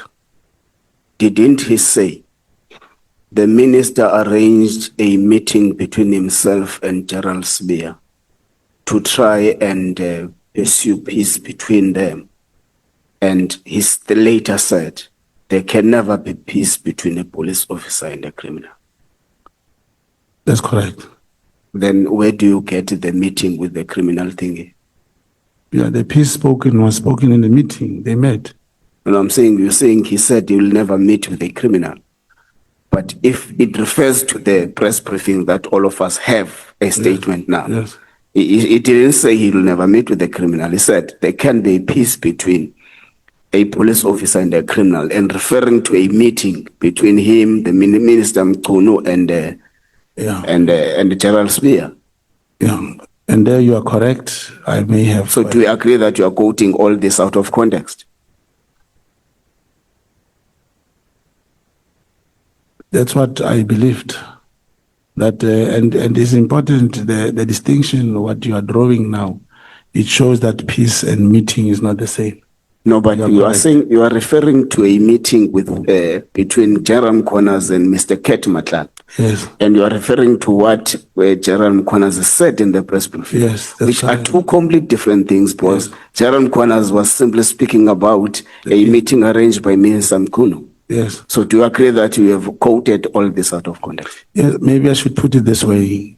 If he feels he cannot have peace with criminals, referring to one, either Minister Senzo or General Sbeer, it means one of them he cannot make peace with them. And in this case, probably it was General Sbeer. So if it means General Sbeer, unless we say General Sbeer can be more criminal than what he alleges about Ket. Malam? No, Mr. Mogotsi, we are now agreeing. We shouldn't, there must not be a disagreement. We should all agree that he has never made a commitment never to meet a criminal.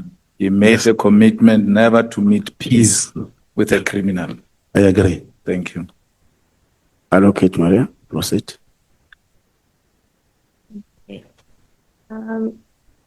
Mr. Mogotsi, I then would like to move on to, you deal with, in paragraph 32, with your meeting, with the calls that you received from Mr. Matlala.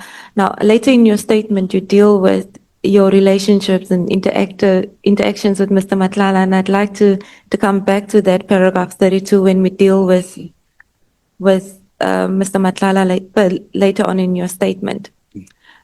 In paragraph 39, you refer to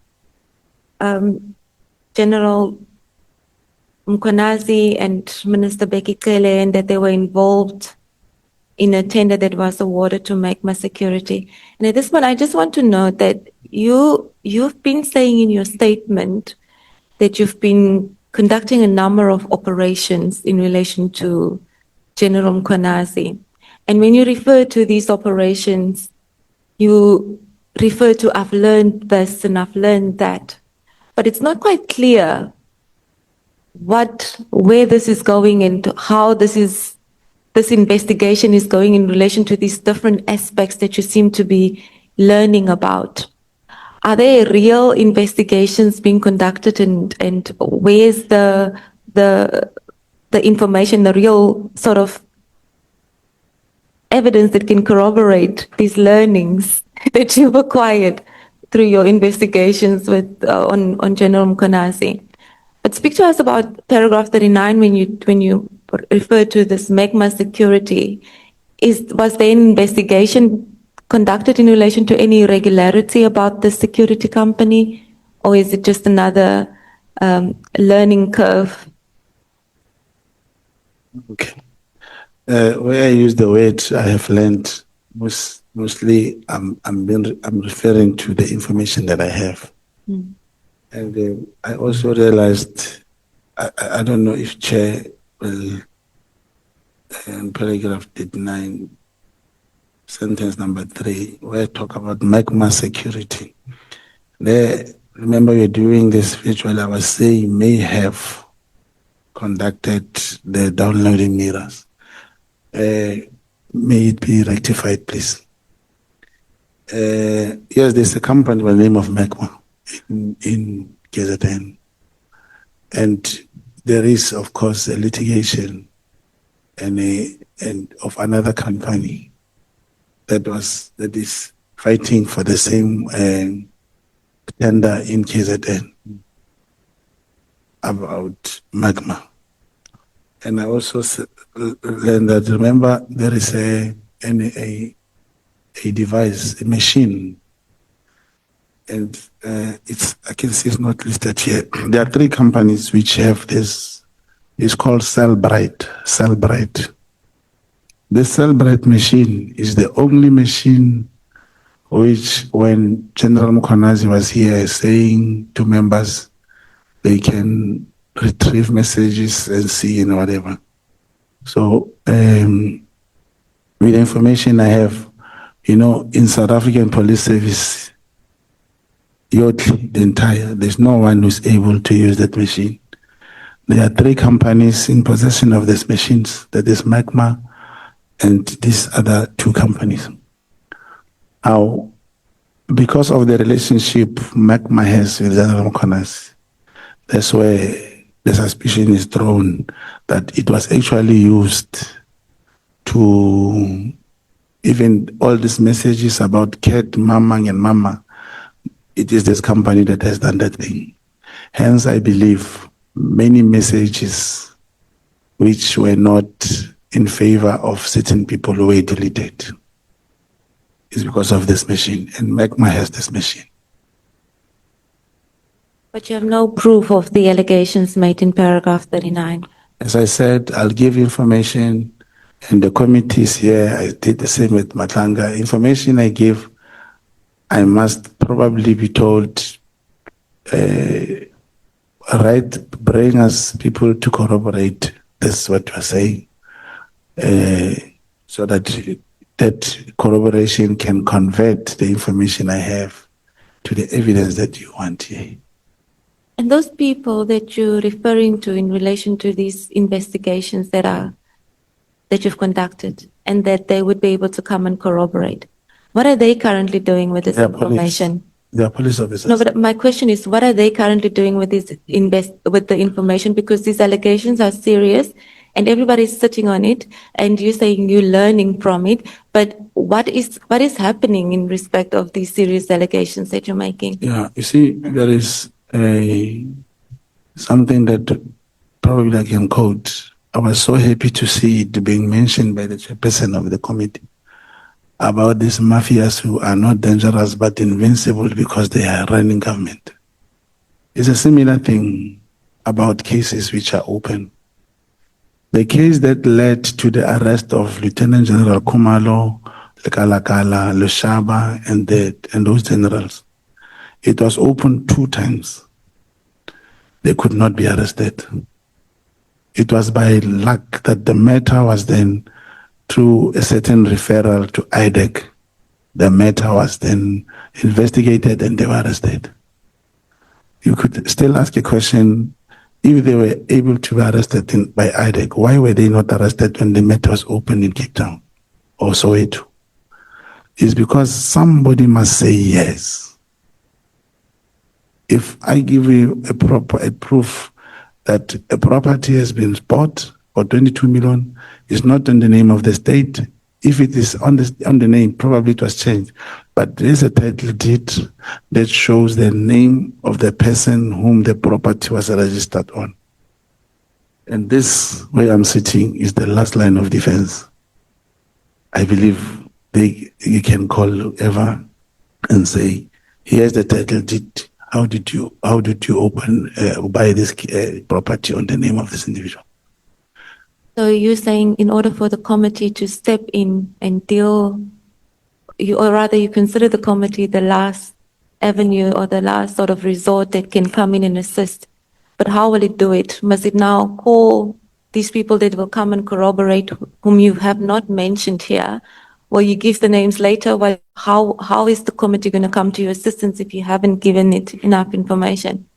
The committee gave me 3 or 7 days to bring that should be corroborated to the attention of the chairperson, including the proof that the forklift was bought for 900,000 instead of 250. The property of 22 million rand. The whatever information says there were 120 million, but I only mentioned the 22 million property evidence that was bought.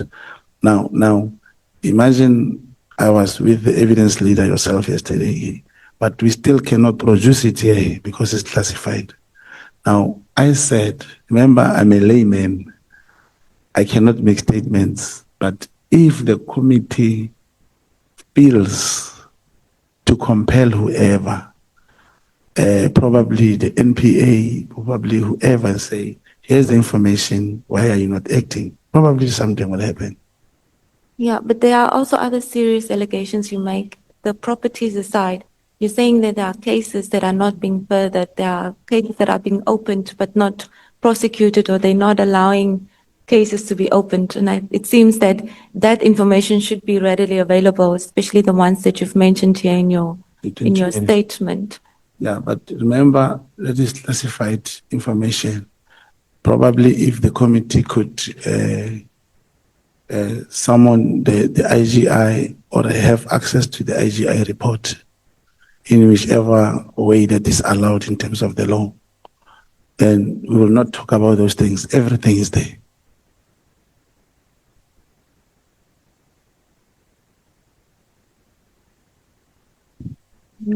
Then in paragraph 40, again, you mentioned one of your investigations that you've done into General Mkonazi, and this is one where you say he refused to open up a case against a correctional officer that was found in possession of drugs.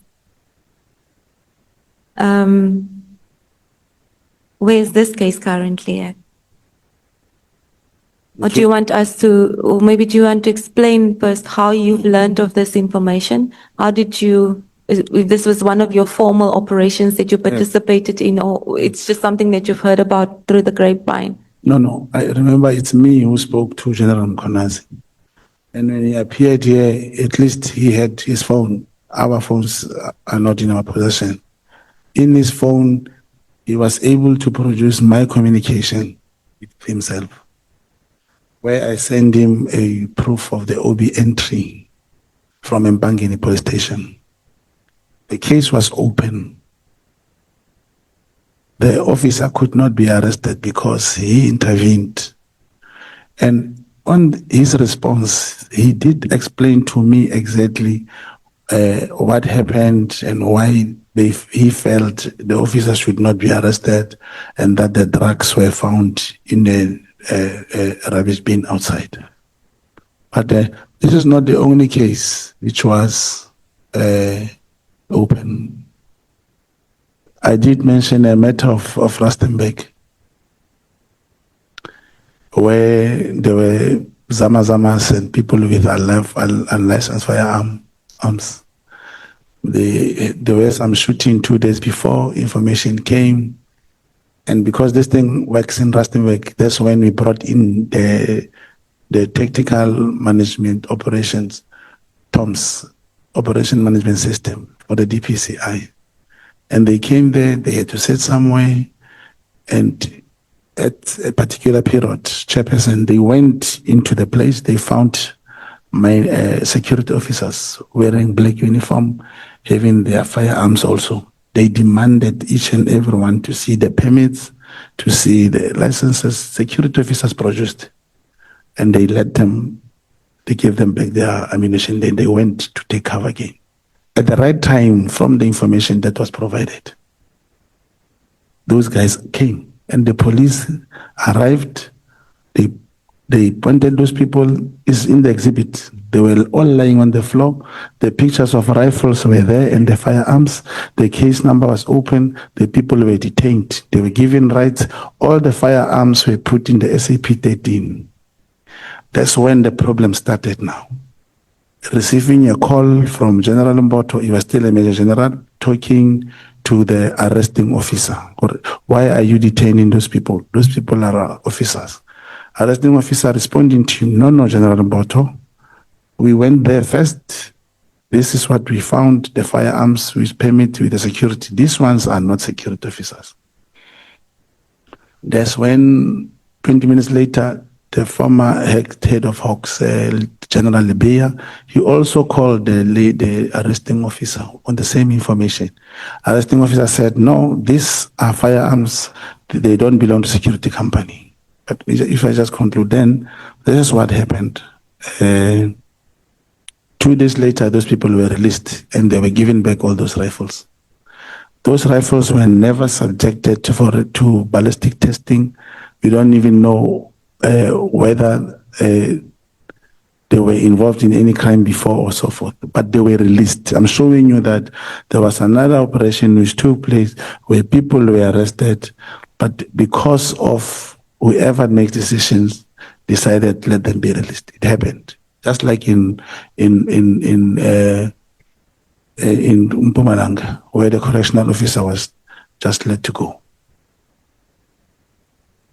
My question to you in relation to that investigation was whether this was an operation or something that you were actively involved in, or whether this is something that you've just heard about, or is this what you're saying? You've just heard about this? Yes. It appears to be the same with most of these investigations that you're referring to, even the one that you just spoke to, where you say that General Mboto released people that were supposed to be arrested, and we will come back to it in your statement. But were you involved in that operation? Was it you? Were you part of it? Or is this just another thing that you've heard about? It's not heard about. That one, I heard about it, I made calls, I was involved. I was not on the site. Remember, when you provide information, you cannot go to the scene in the shooting line and so forth. But in Bangeni, it was clear. There was a defeating end of justice, which case had to be open, and because General Mkonazi decided this correctional officer should not be arrested, and I spoke to him about that. That's when I sent him the OB entry from Mbangi. You'd note that when General Mkonazi appeared in front of the committee, and I think you've just mentioned it, he expressed concern that you appear to have this kind of information available, but you're not part of the police, and you deal with it in your statement, and you say that, well, the reason why General Mkonazi would think that I have dubious relationships with senior police officials is because he was not aware that I was a crime intelligence official. Not But- official. Sorry, a crime intelligence agent, contact agent. Okay, just a second. Honorable James. Thank you, Chair. Mr. Mogotsi, I'm having difficulty in understanding who you actually are within SAPS. You are part of investigations. You reference in your statement as part of my investigation, as if though you were a police officer, a detective. You also say that you sent proof of an OB entry.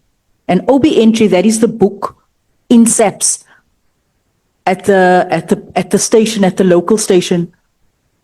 How did you gain access to the OB book? Number one.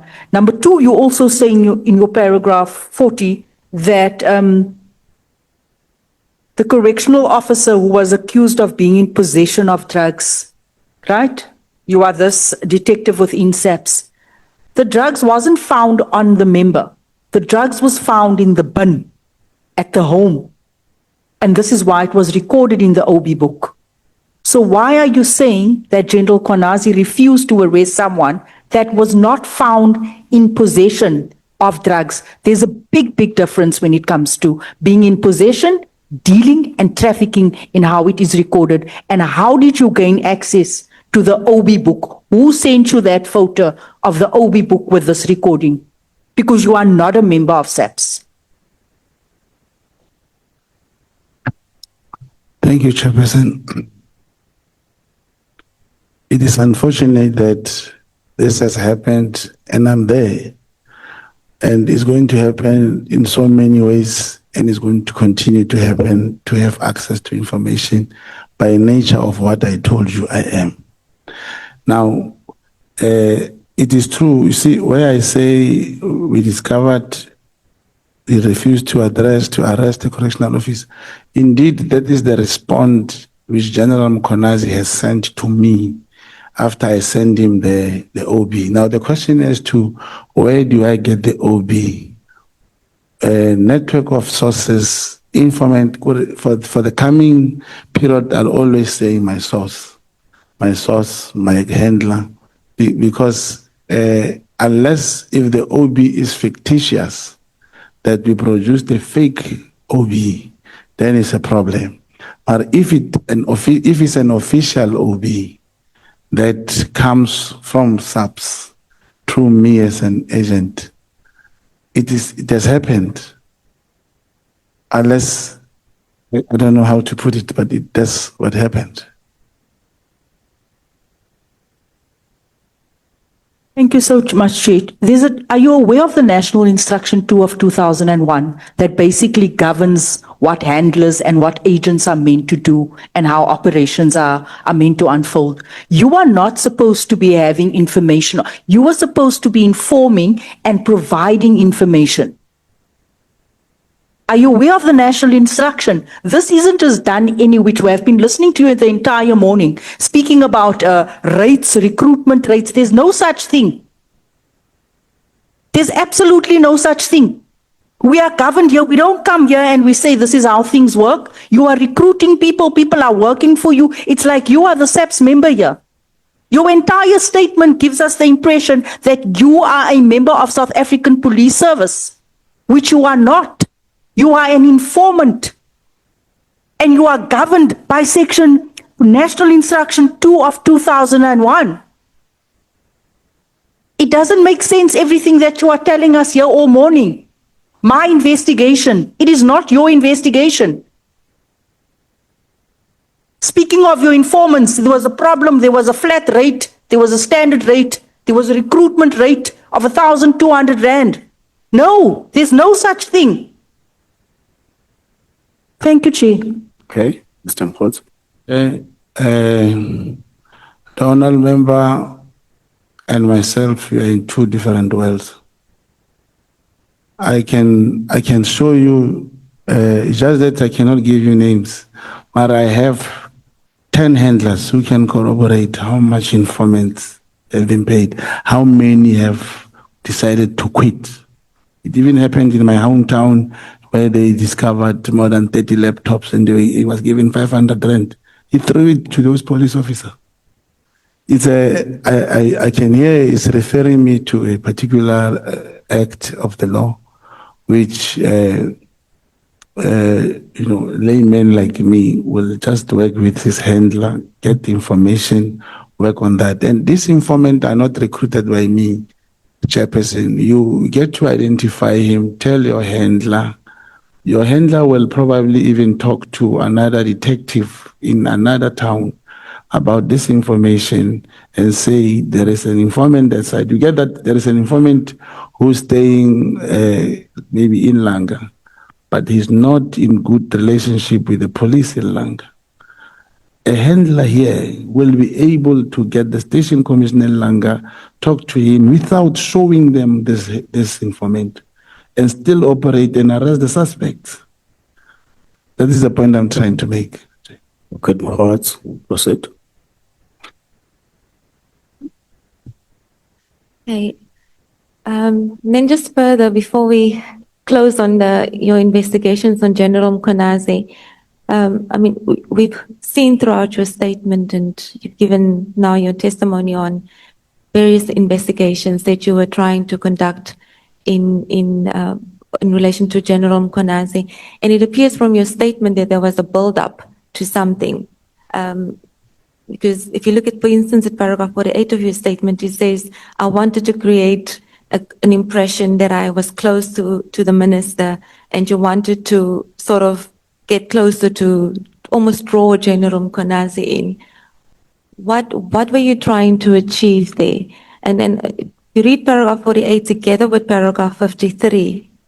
Why was it so important for you to gain General Mkhwanazi's confidence and trust to execute a mandate? And what was this mandate that you're referring to? Thank you, Chairperson.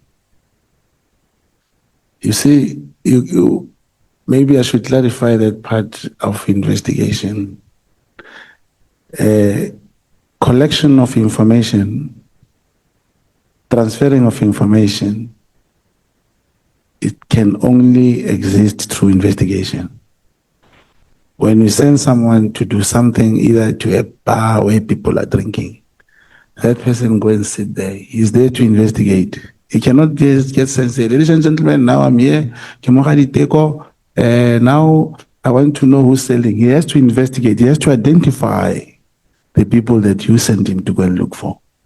But let's get to my messages to General Mkhwanazi. The same thing with him. If I did not send him a message, probably we wouldn't be having this whole thing. Because my feeling that time and my intention was to get General Mkhwanazi. For what? Like I said, let me show you, this is so important. The page that you referred to is page, says page 39, eh? I referred to paragraph 48 and I referred to 53. It's on page 14 and 15. 48. Yes. First of all, by me sending a message to General Mkhwanazi about the thing, was to get closer to him, was to start talking to him, and we did, we started talking. And can you imagine, like you said, Chairperson, the person I'm referring to is a provincial commissioner of the police. It's true. Now, unless you say this is a lie, we never spoke. Through my operations, I got to him, I started talking to him. Even before he had a press conference, I sent him a message after I intelligent information that he was going to have a press conference. When I said to him, congratulations, you're about to save the country. That's it, that's the information gathering. But I'm not in the police, but I know that you wouldn't just randomly investigate something which is not aimed at something specific. If you conduct an investigation into somebody, it must be that you have certain suspicions, and through your investigations, you're trying to gather evidence or further information that can support the suspicion, and you build up your case throughout your investigations. But there are a number of investigations that you've done in relation to General Mkonazi. And then in paragraph 48 and 53, you tell us that you wanted to gain his confidence and you wanted to get closer to him to achieve what? And what was the nature of the investigation? What were you trying to further? Let me answer that to Chair. You know, Lieutenant Kumalo, General Kumalo and General Mkonazi, they work together. And check paragraph 52. I sent him a message that he must be mindful that he must check his standing with Lieutenant General Kumalo in an effort to elicit his response. And after sending him that message, he responded immediately. And because I had a picture of the crime intelligence session which was taking place elsewhere, I sent it to him. And he confirmed in the committee that indeed this meeting took place of the crime intelligence. And it means this person was there or he was told by someone who was there. That's what he said. But he never stopped talking to me because I said, this is confidential, please keep it to yourself. We'll talk, something of that. It's a way how to get closer to a person. In paragraph 53, you said you had a mandate Yes, from your handler. yes. What was that? What were you working towards? Like I said now, if you are given tasks and I come here and talk about all those tasks and say, no, you wanted to know how people or how people got promoted or how people got, there's so many things that are happening, including the case at end, a lot that I have requested and I'm still repeating that the committee, they will, in terms of the law, I don't know those procedures, to get me to write together with an attorney, either to the Joint Standing Committee of Intelligence, to submit the names and all these things that can corroborate this information. Let me give you give an example of what happened to me in Madlanga. In Madlanga, I gave the same information similar to what I'm giving. It was not done like this, where you interrogate the evidence that I gave. They asked me about my ID number. And they asked me about the matter which I took to court. Now, there the evidence leader was trying to prove that I'm not a credible witness, I'm a liar. Meaning, we prepared together. He never said, I'm going to talk about this, and I'm going to talk about the court matter of the Department of Health. So it means if I had given the names of all these people, one, their lives could be in danger today. And nothing has been done to follow up on those information I've given. Nobody's out.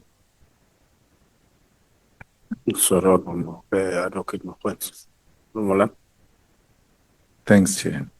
You said they asked you about the tender you got from Health at Madlanga.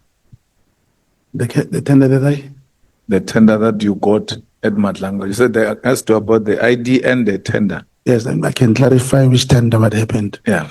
There was a tender in the Department of Health in the Northwest. I did not tender. And it was won by some people outside. Now, the business forum, I have something called Brown Mogotsi Foundation, which would do some litigations in different institutions. At that time, I managed to go to court and interdict that tender. Now, in my statement, this is what happened. A similar thing which Honorable James is very angry to me about. Here's the information. A whistleblower says there is a tender which is coming out and is going to be won by class. The process is at this stage, but they didn't do it properly. Then he leaked the information to see this is how he scored and all those things. Then going to court to interdict, we could not go to court without the appointment letter. We're supposed to say they're being appointed. So the appointment letter could not come out in August. It came out at the end of August. So in my court papers, I said I became aware of the appointment letter in September. With now not mentioning that we couldn't get the appointment letter during August and we couldn't go to court. And as a result, that's when the evidence leader said, you lied under oath, you got the court order, it was a rule nisi application, it was granted, but you lied. You knew in August that there was a case. Now, it came as a surprise to me. Like I say, I'm just a layman. Now I'm saying to evidence leader, no, we didn't have the appointment. You are a professional liar. You are a liar. That's how it happened. Something that has nothing to do with the evidence here. Okay, proceed, or Advocate Mogotsi. Thank you, Chair. Mogotsi, I'd like us to move on. I know you've also mentioned, well, it's in the exhibit bundle, and we'll get to that. That might probably shed further light or assist Honorable Malema further in relation to the hospital tender.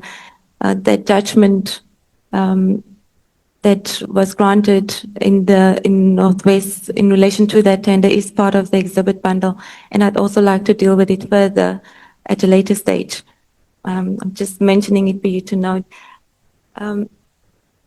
I'd like us to continue to paragraph 60, and with paragraph 60, which deals with General Khan, I also want to request that you open up your annexure bundle BM4, which refers to this transcript where the plot against General Khan was recorded. BM4. BM4, it's on page 16.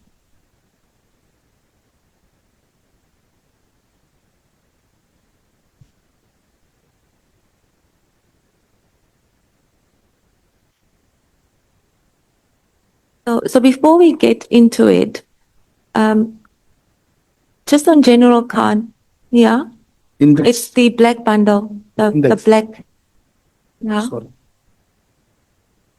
page 16, 16. yeah.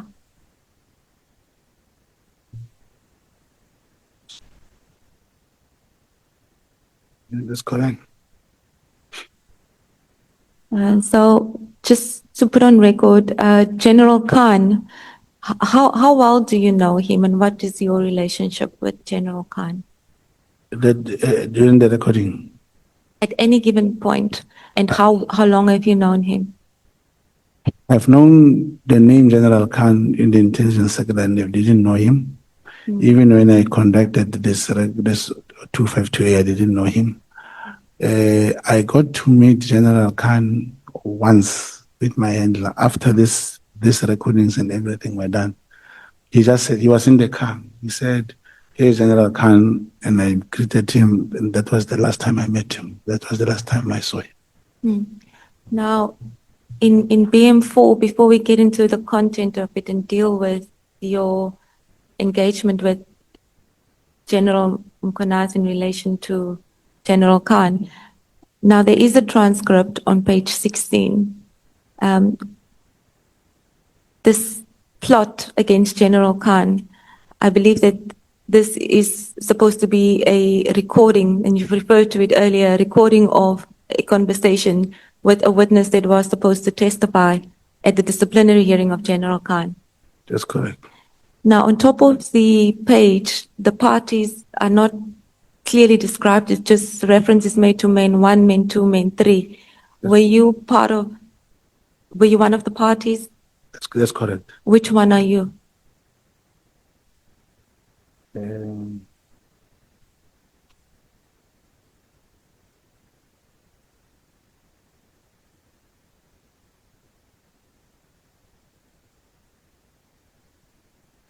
just remember.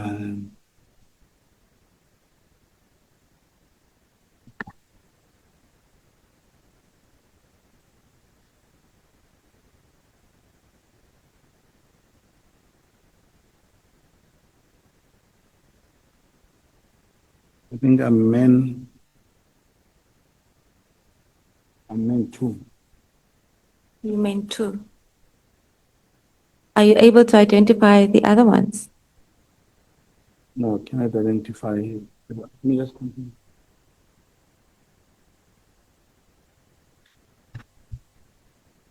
I cannot, I know the person, that's the person I requested not to give his name in public.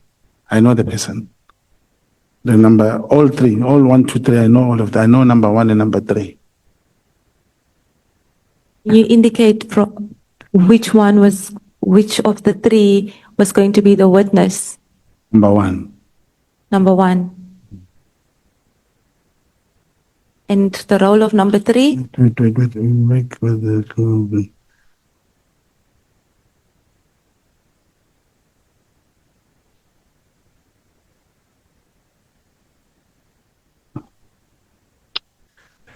You know, I must, something which talks of me, a minister, that's what defines me in that part. The other part, the other man, like I said, is also a colonel. When we did that thing, he was present. And if you check the affidavit to Ludishnell, that the person is also appearing there as number, as I must just confirm through something if really I'm number 1 or number 2. Someone.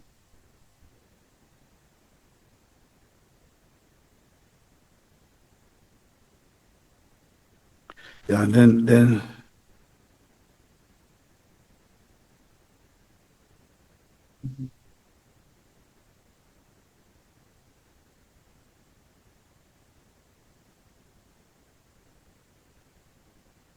yeah, I think I'm the him. No, I'm number 3. Number 1 is the witness. Number 2 is the colonel I was with. That's correct. Yeah, I'm number 3. Yes, something I remember I've said. Okay. So when you discuss, when you say in paragraph 60 that you made a reference to General Khan specifically and wanted to create the perception that I know of the plot against Major General Khan to have him dismissed.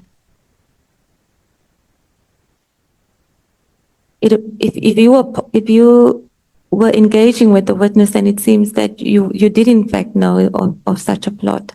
It is more than just creating the perception that you know. If you were in discussions with the witness who was asked to fabricate allegations. Yeah.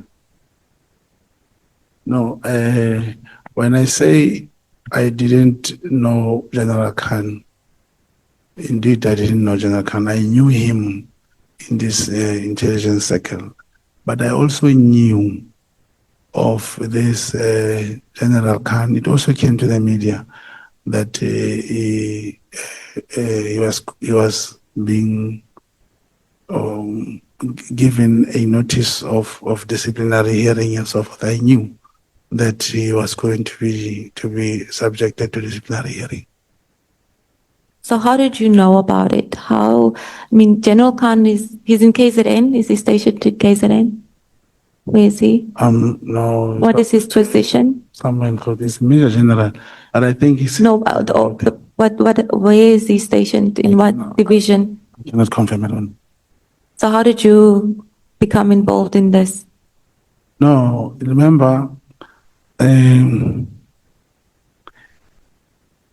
here's a witness who says, talking to that other person, and this person brings this colonel I was with.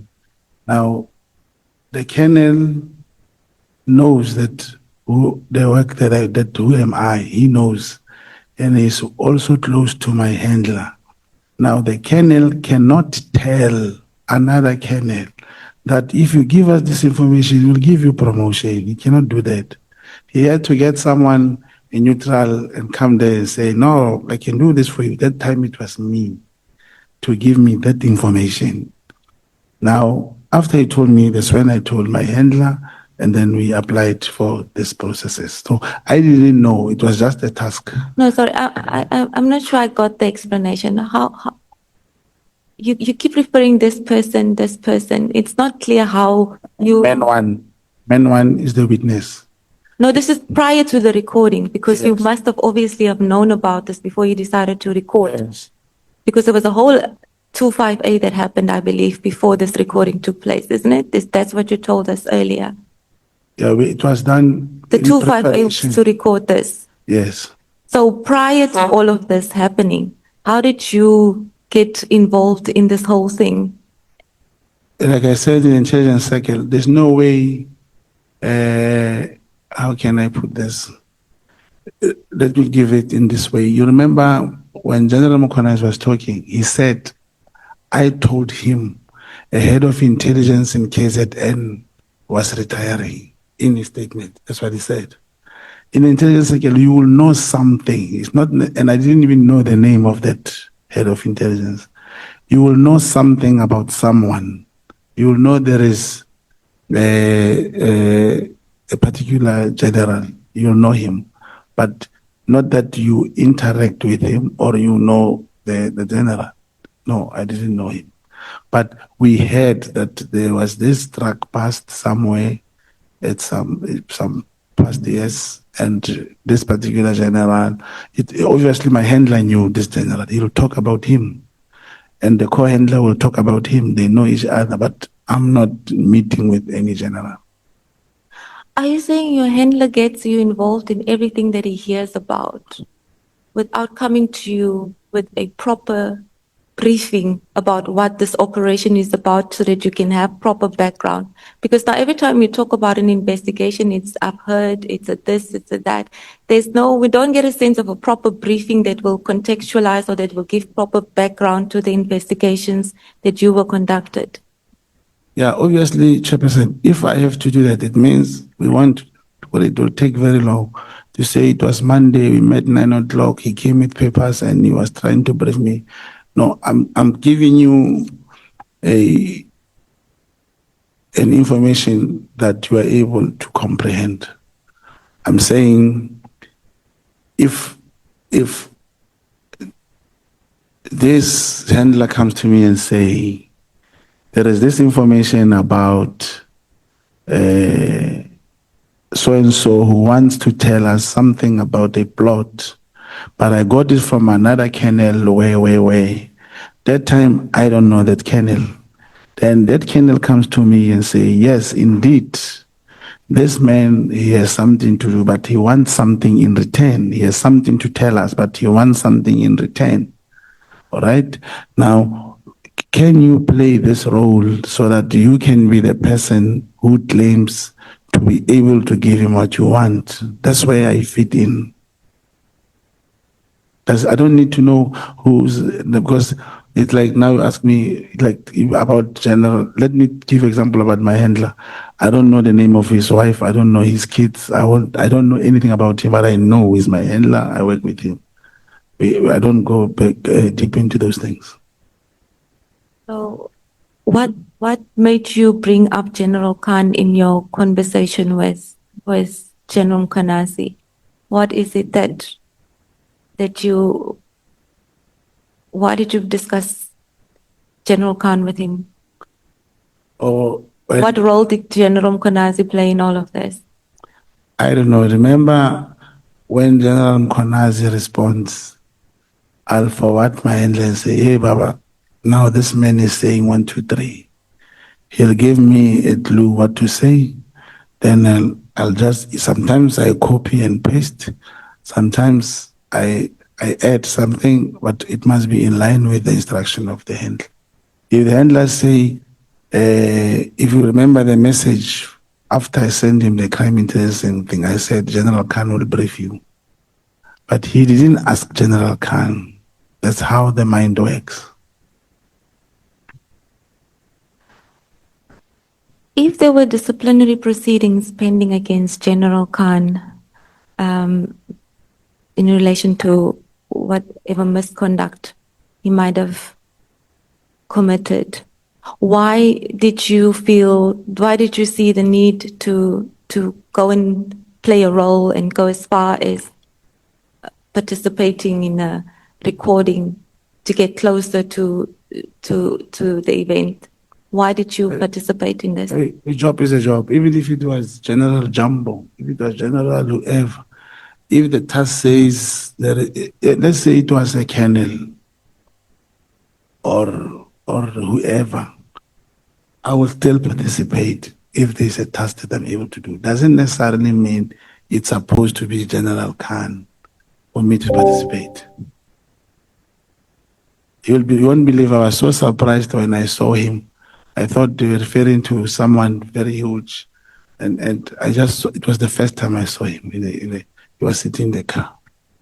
Okay, let's maybe briefly go through the recording and some of the discussions that you had in relation to General Khan. If I could just refer you to page 17.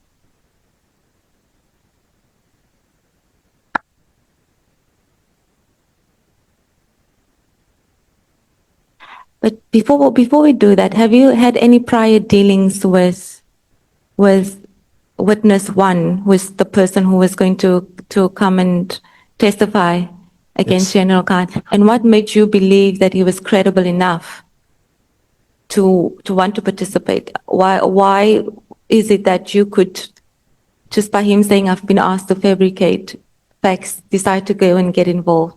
Did you know him? And could you attest to his credibility? Yeah, in operations, you don't necessarily go with the feeling of getting involved. Here's the man. I'm a witness against General so-and-so. I'm being told to fabricate lies to get him dismissed. I believe that this is a wake-up call alone. He will participate.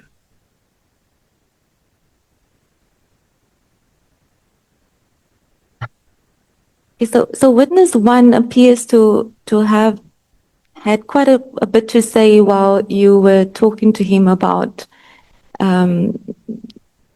this disciplinary hearing which he was going to testify at. And some of the things that he says seems to be quite alarming. And I just maybe thought we could use this opportunity as well to maybe hear your views on it, because these are senior police officials talking about divisions within the police, and it seems to raise some red flags. So on page 17, you have the witness say, DPCI is a cartel, and now my issue, I'm going to be a bit, the ANC and the minister, I don't know who is their people. Even if the minister can go back to them, they can open the system even tomorrow. Things that have happened. The minister, if he wants, he can go to you. I don't know what you've experienced. What does that mean? DPCI is a cartel.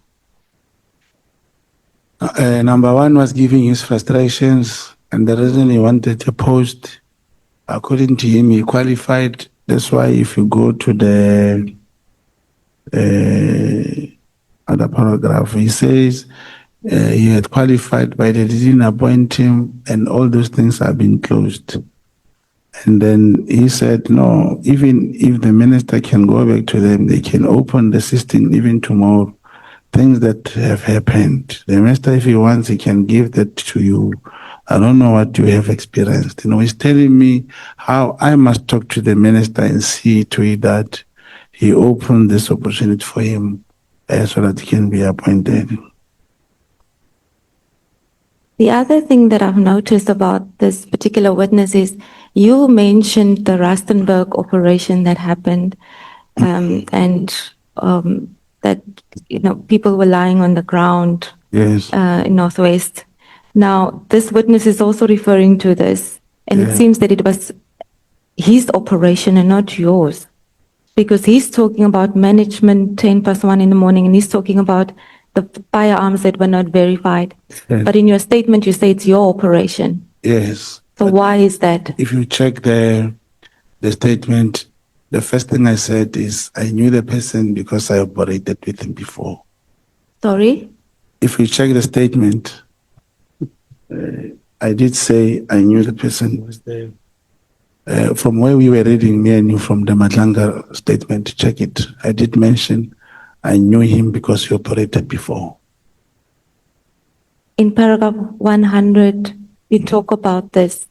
You talk about this, actually from paragraph 99 and 100 onwards. You say, I was part of the operation during 2024 where 15 suspects were apprehended and the firearms were seized. Now, but prior to that, just that I don't have Matlanga, But this is this guy's operation. Chairperson, I'm trying to explain. Maybe because if we have Matlanga, then remember before we could reach where we are, we also touched on Matlanga. Okay. It is in the statement of Matlanga that I knew this person because we operated together before. It's there. It's not that it is a statement. And secondly, you just gave me an opportunity to say, did I know about it or what? I could have said, yes, I only knew about it. I operated with him before. And then part of the attachment, there is a arrest statement where he wrote about the operation and the docket and everything. But why would you ask him in the reason for the release if you were part of this operation? Yeah, because now I wanted this colonel to hear this thing because I also had a problem about it because he didn't know about it.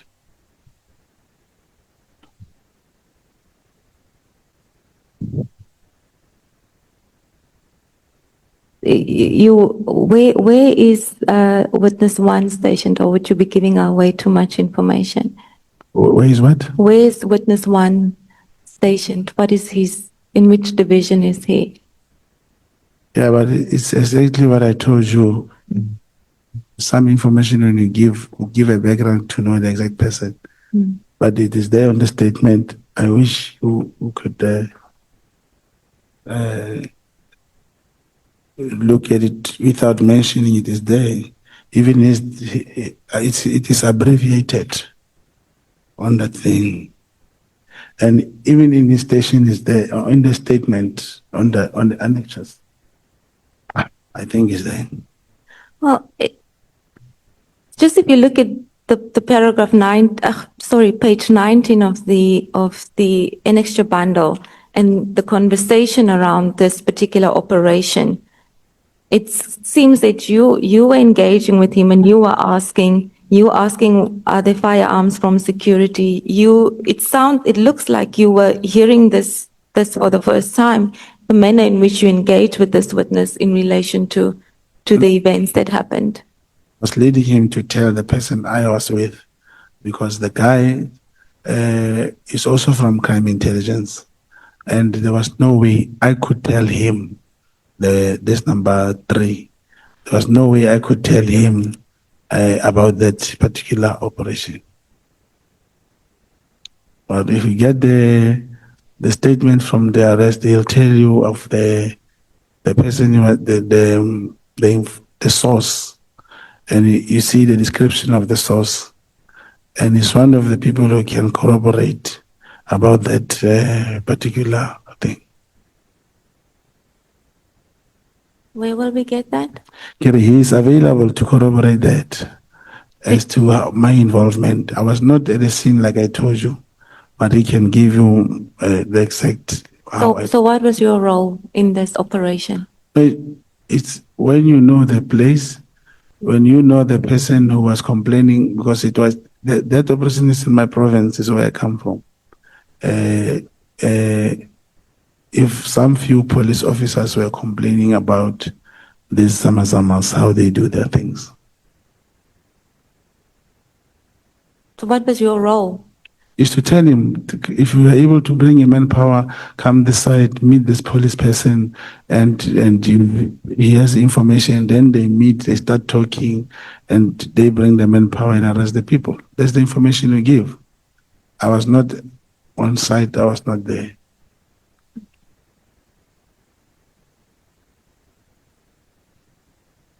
'23, I think this where they start making reference to, where the witness starts making reference to the plot against General Khan. And he says, he refers to a Major General Kumalo. Page 23. Yeah, page 23. And then where's that? So Major General Kumalo, who is Major General Kumalo and what was his role? Page 23 of the transcript of the bundle. The General Kumalo is the Major General from the KZN, and according to the information that time, he was the employer rep in the case, in the hearing. He was the employer representative. That's correct. Okay. And then he said that it was Major General Kumalo, or rather, I never spoke to this is what the witness says, I never spoke to you can't hear what he says. I was consulting with the Major General. He told me after consulting with us, he said we must get rid of Khan and I must give feedback about this.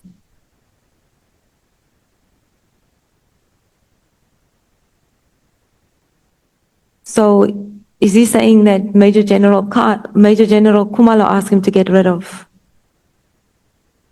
Khan? Is that what he's trying to say there? I don't get to where you are now. It's towards the bottom. It's the bottom. It starts with men 1. I never spoke. Yes. Do you see that? I was consulting, yes. Yes, I can see that. I was consulting with the Major General. He told me after consulting with us, he said we must get rid of Khan. Is that Major General Kumalo? That's correct. Okay.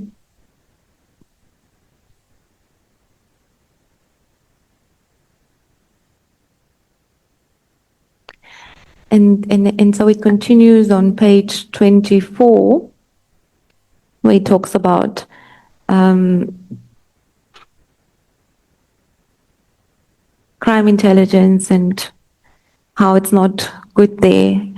But the plot continues on page 25, where you promise or you made undertakings that you're going to try and give him a promotion because he was asking for something.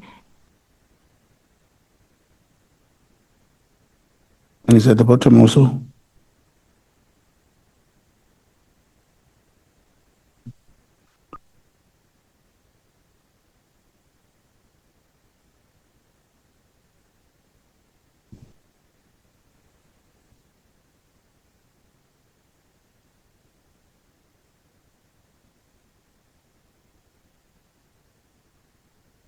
Yes, it's towards the bottom. It says, but this is coming from men too. Write an email to the minister to say this is what happened. I've got a grievance, this issue. I'm aggrieved because of X, Y, Z, and I'm requesting your assistance in my matter. He will sort the rest out for you. What does that mean? Yeah, I read the email to the minister to say this is what happened. No. Now, if you check prior page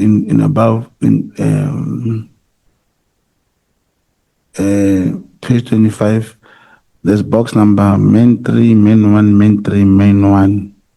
On main 1 again, he said, what's in for me? I suffered, you know, I've been a lieutenant colonel for 15 years.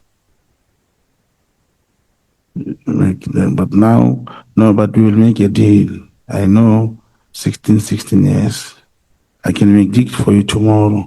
You know, the deal is what I want. Do you remember the grievance for not being appointed for the post here? This is where I said he has also applied for the post. He was not appointed, and the minister can reopen that opportunity, that job for him, and he get appointed.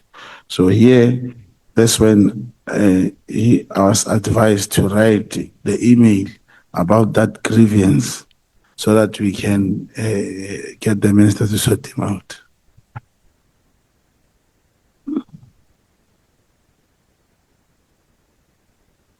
And was this something that the minister was in fact aware of? No. Did you engage the minister about this? No, there's no way you can engage him. In fact, even the minister, when he saw this, he couldn't believe. He was very angry. Did the minister see it? After Madlanga, yes.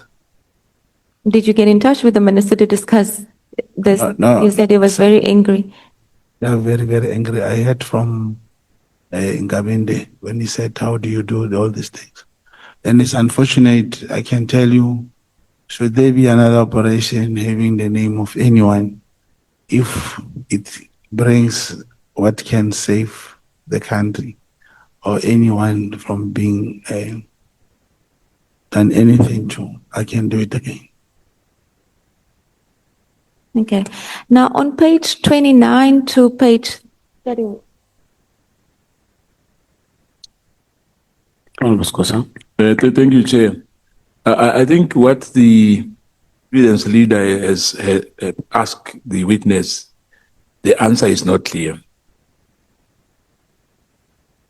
Can you please clarify for us? For me, I don't hear you at all. The answer is something else. Which question, Chair? Can you repeat that, please? Can the evidence leader repeat the question? I think I might have asked more than one question, but the questions was really about in the transcript, it says that an email will be sent to the minister will work something out. And I asked you whether the minister was aware of this. And Mr. Mogotsi said no. And he said the minister was angry when the minister learned about this. So I then asked, did he engage with the minister after he appeared before the Madlanga Commission?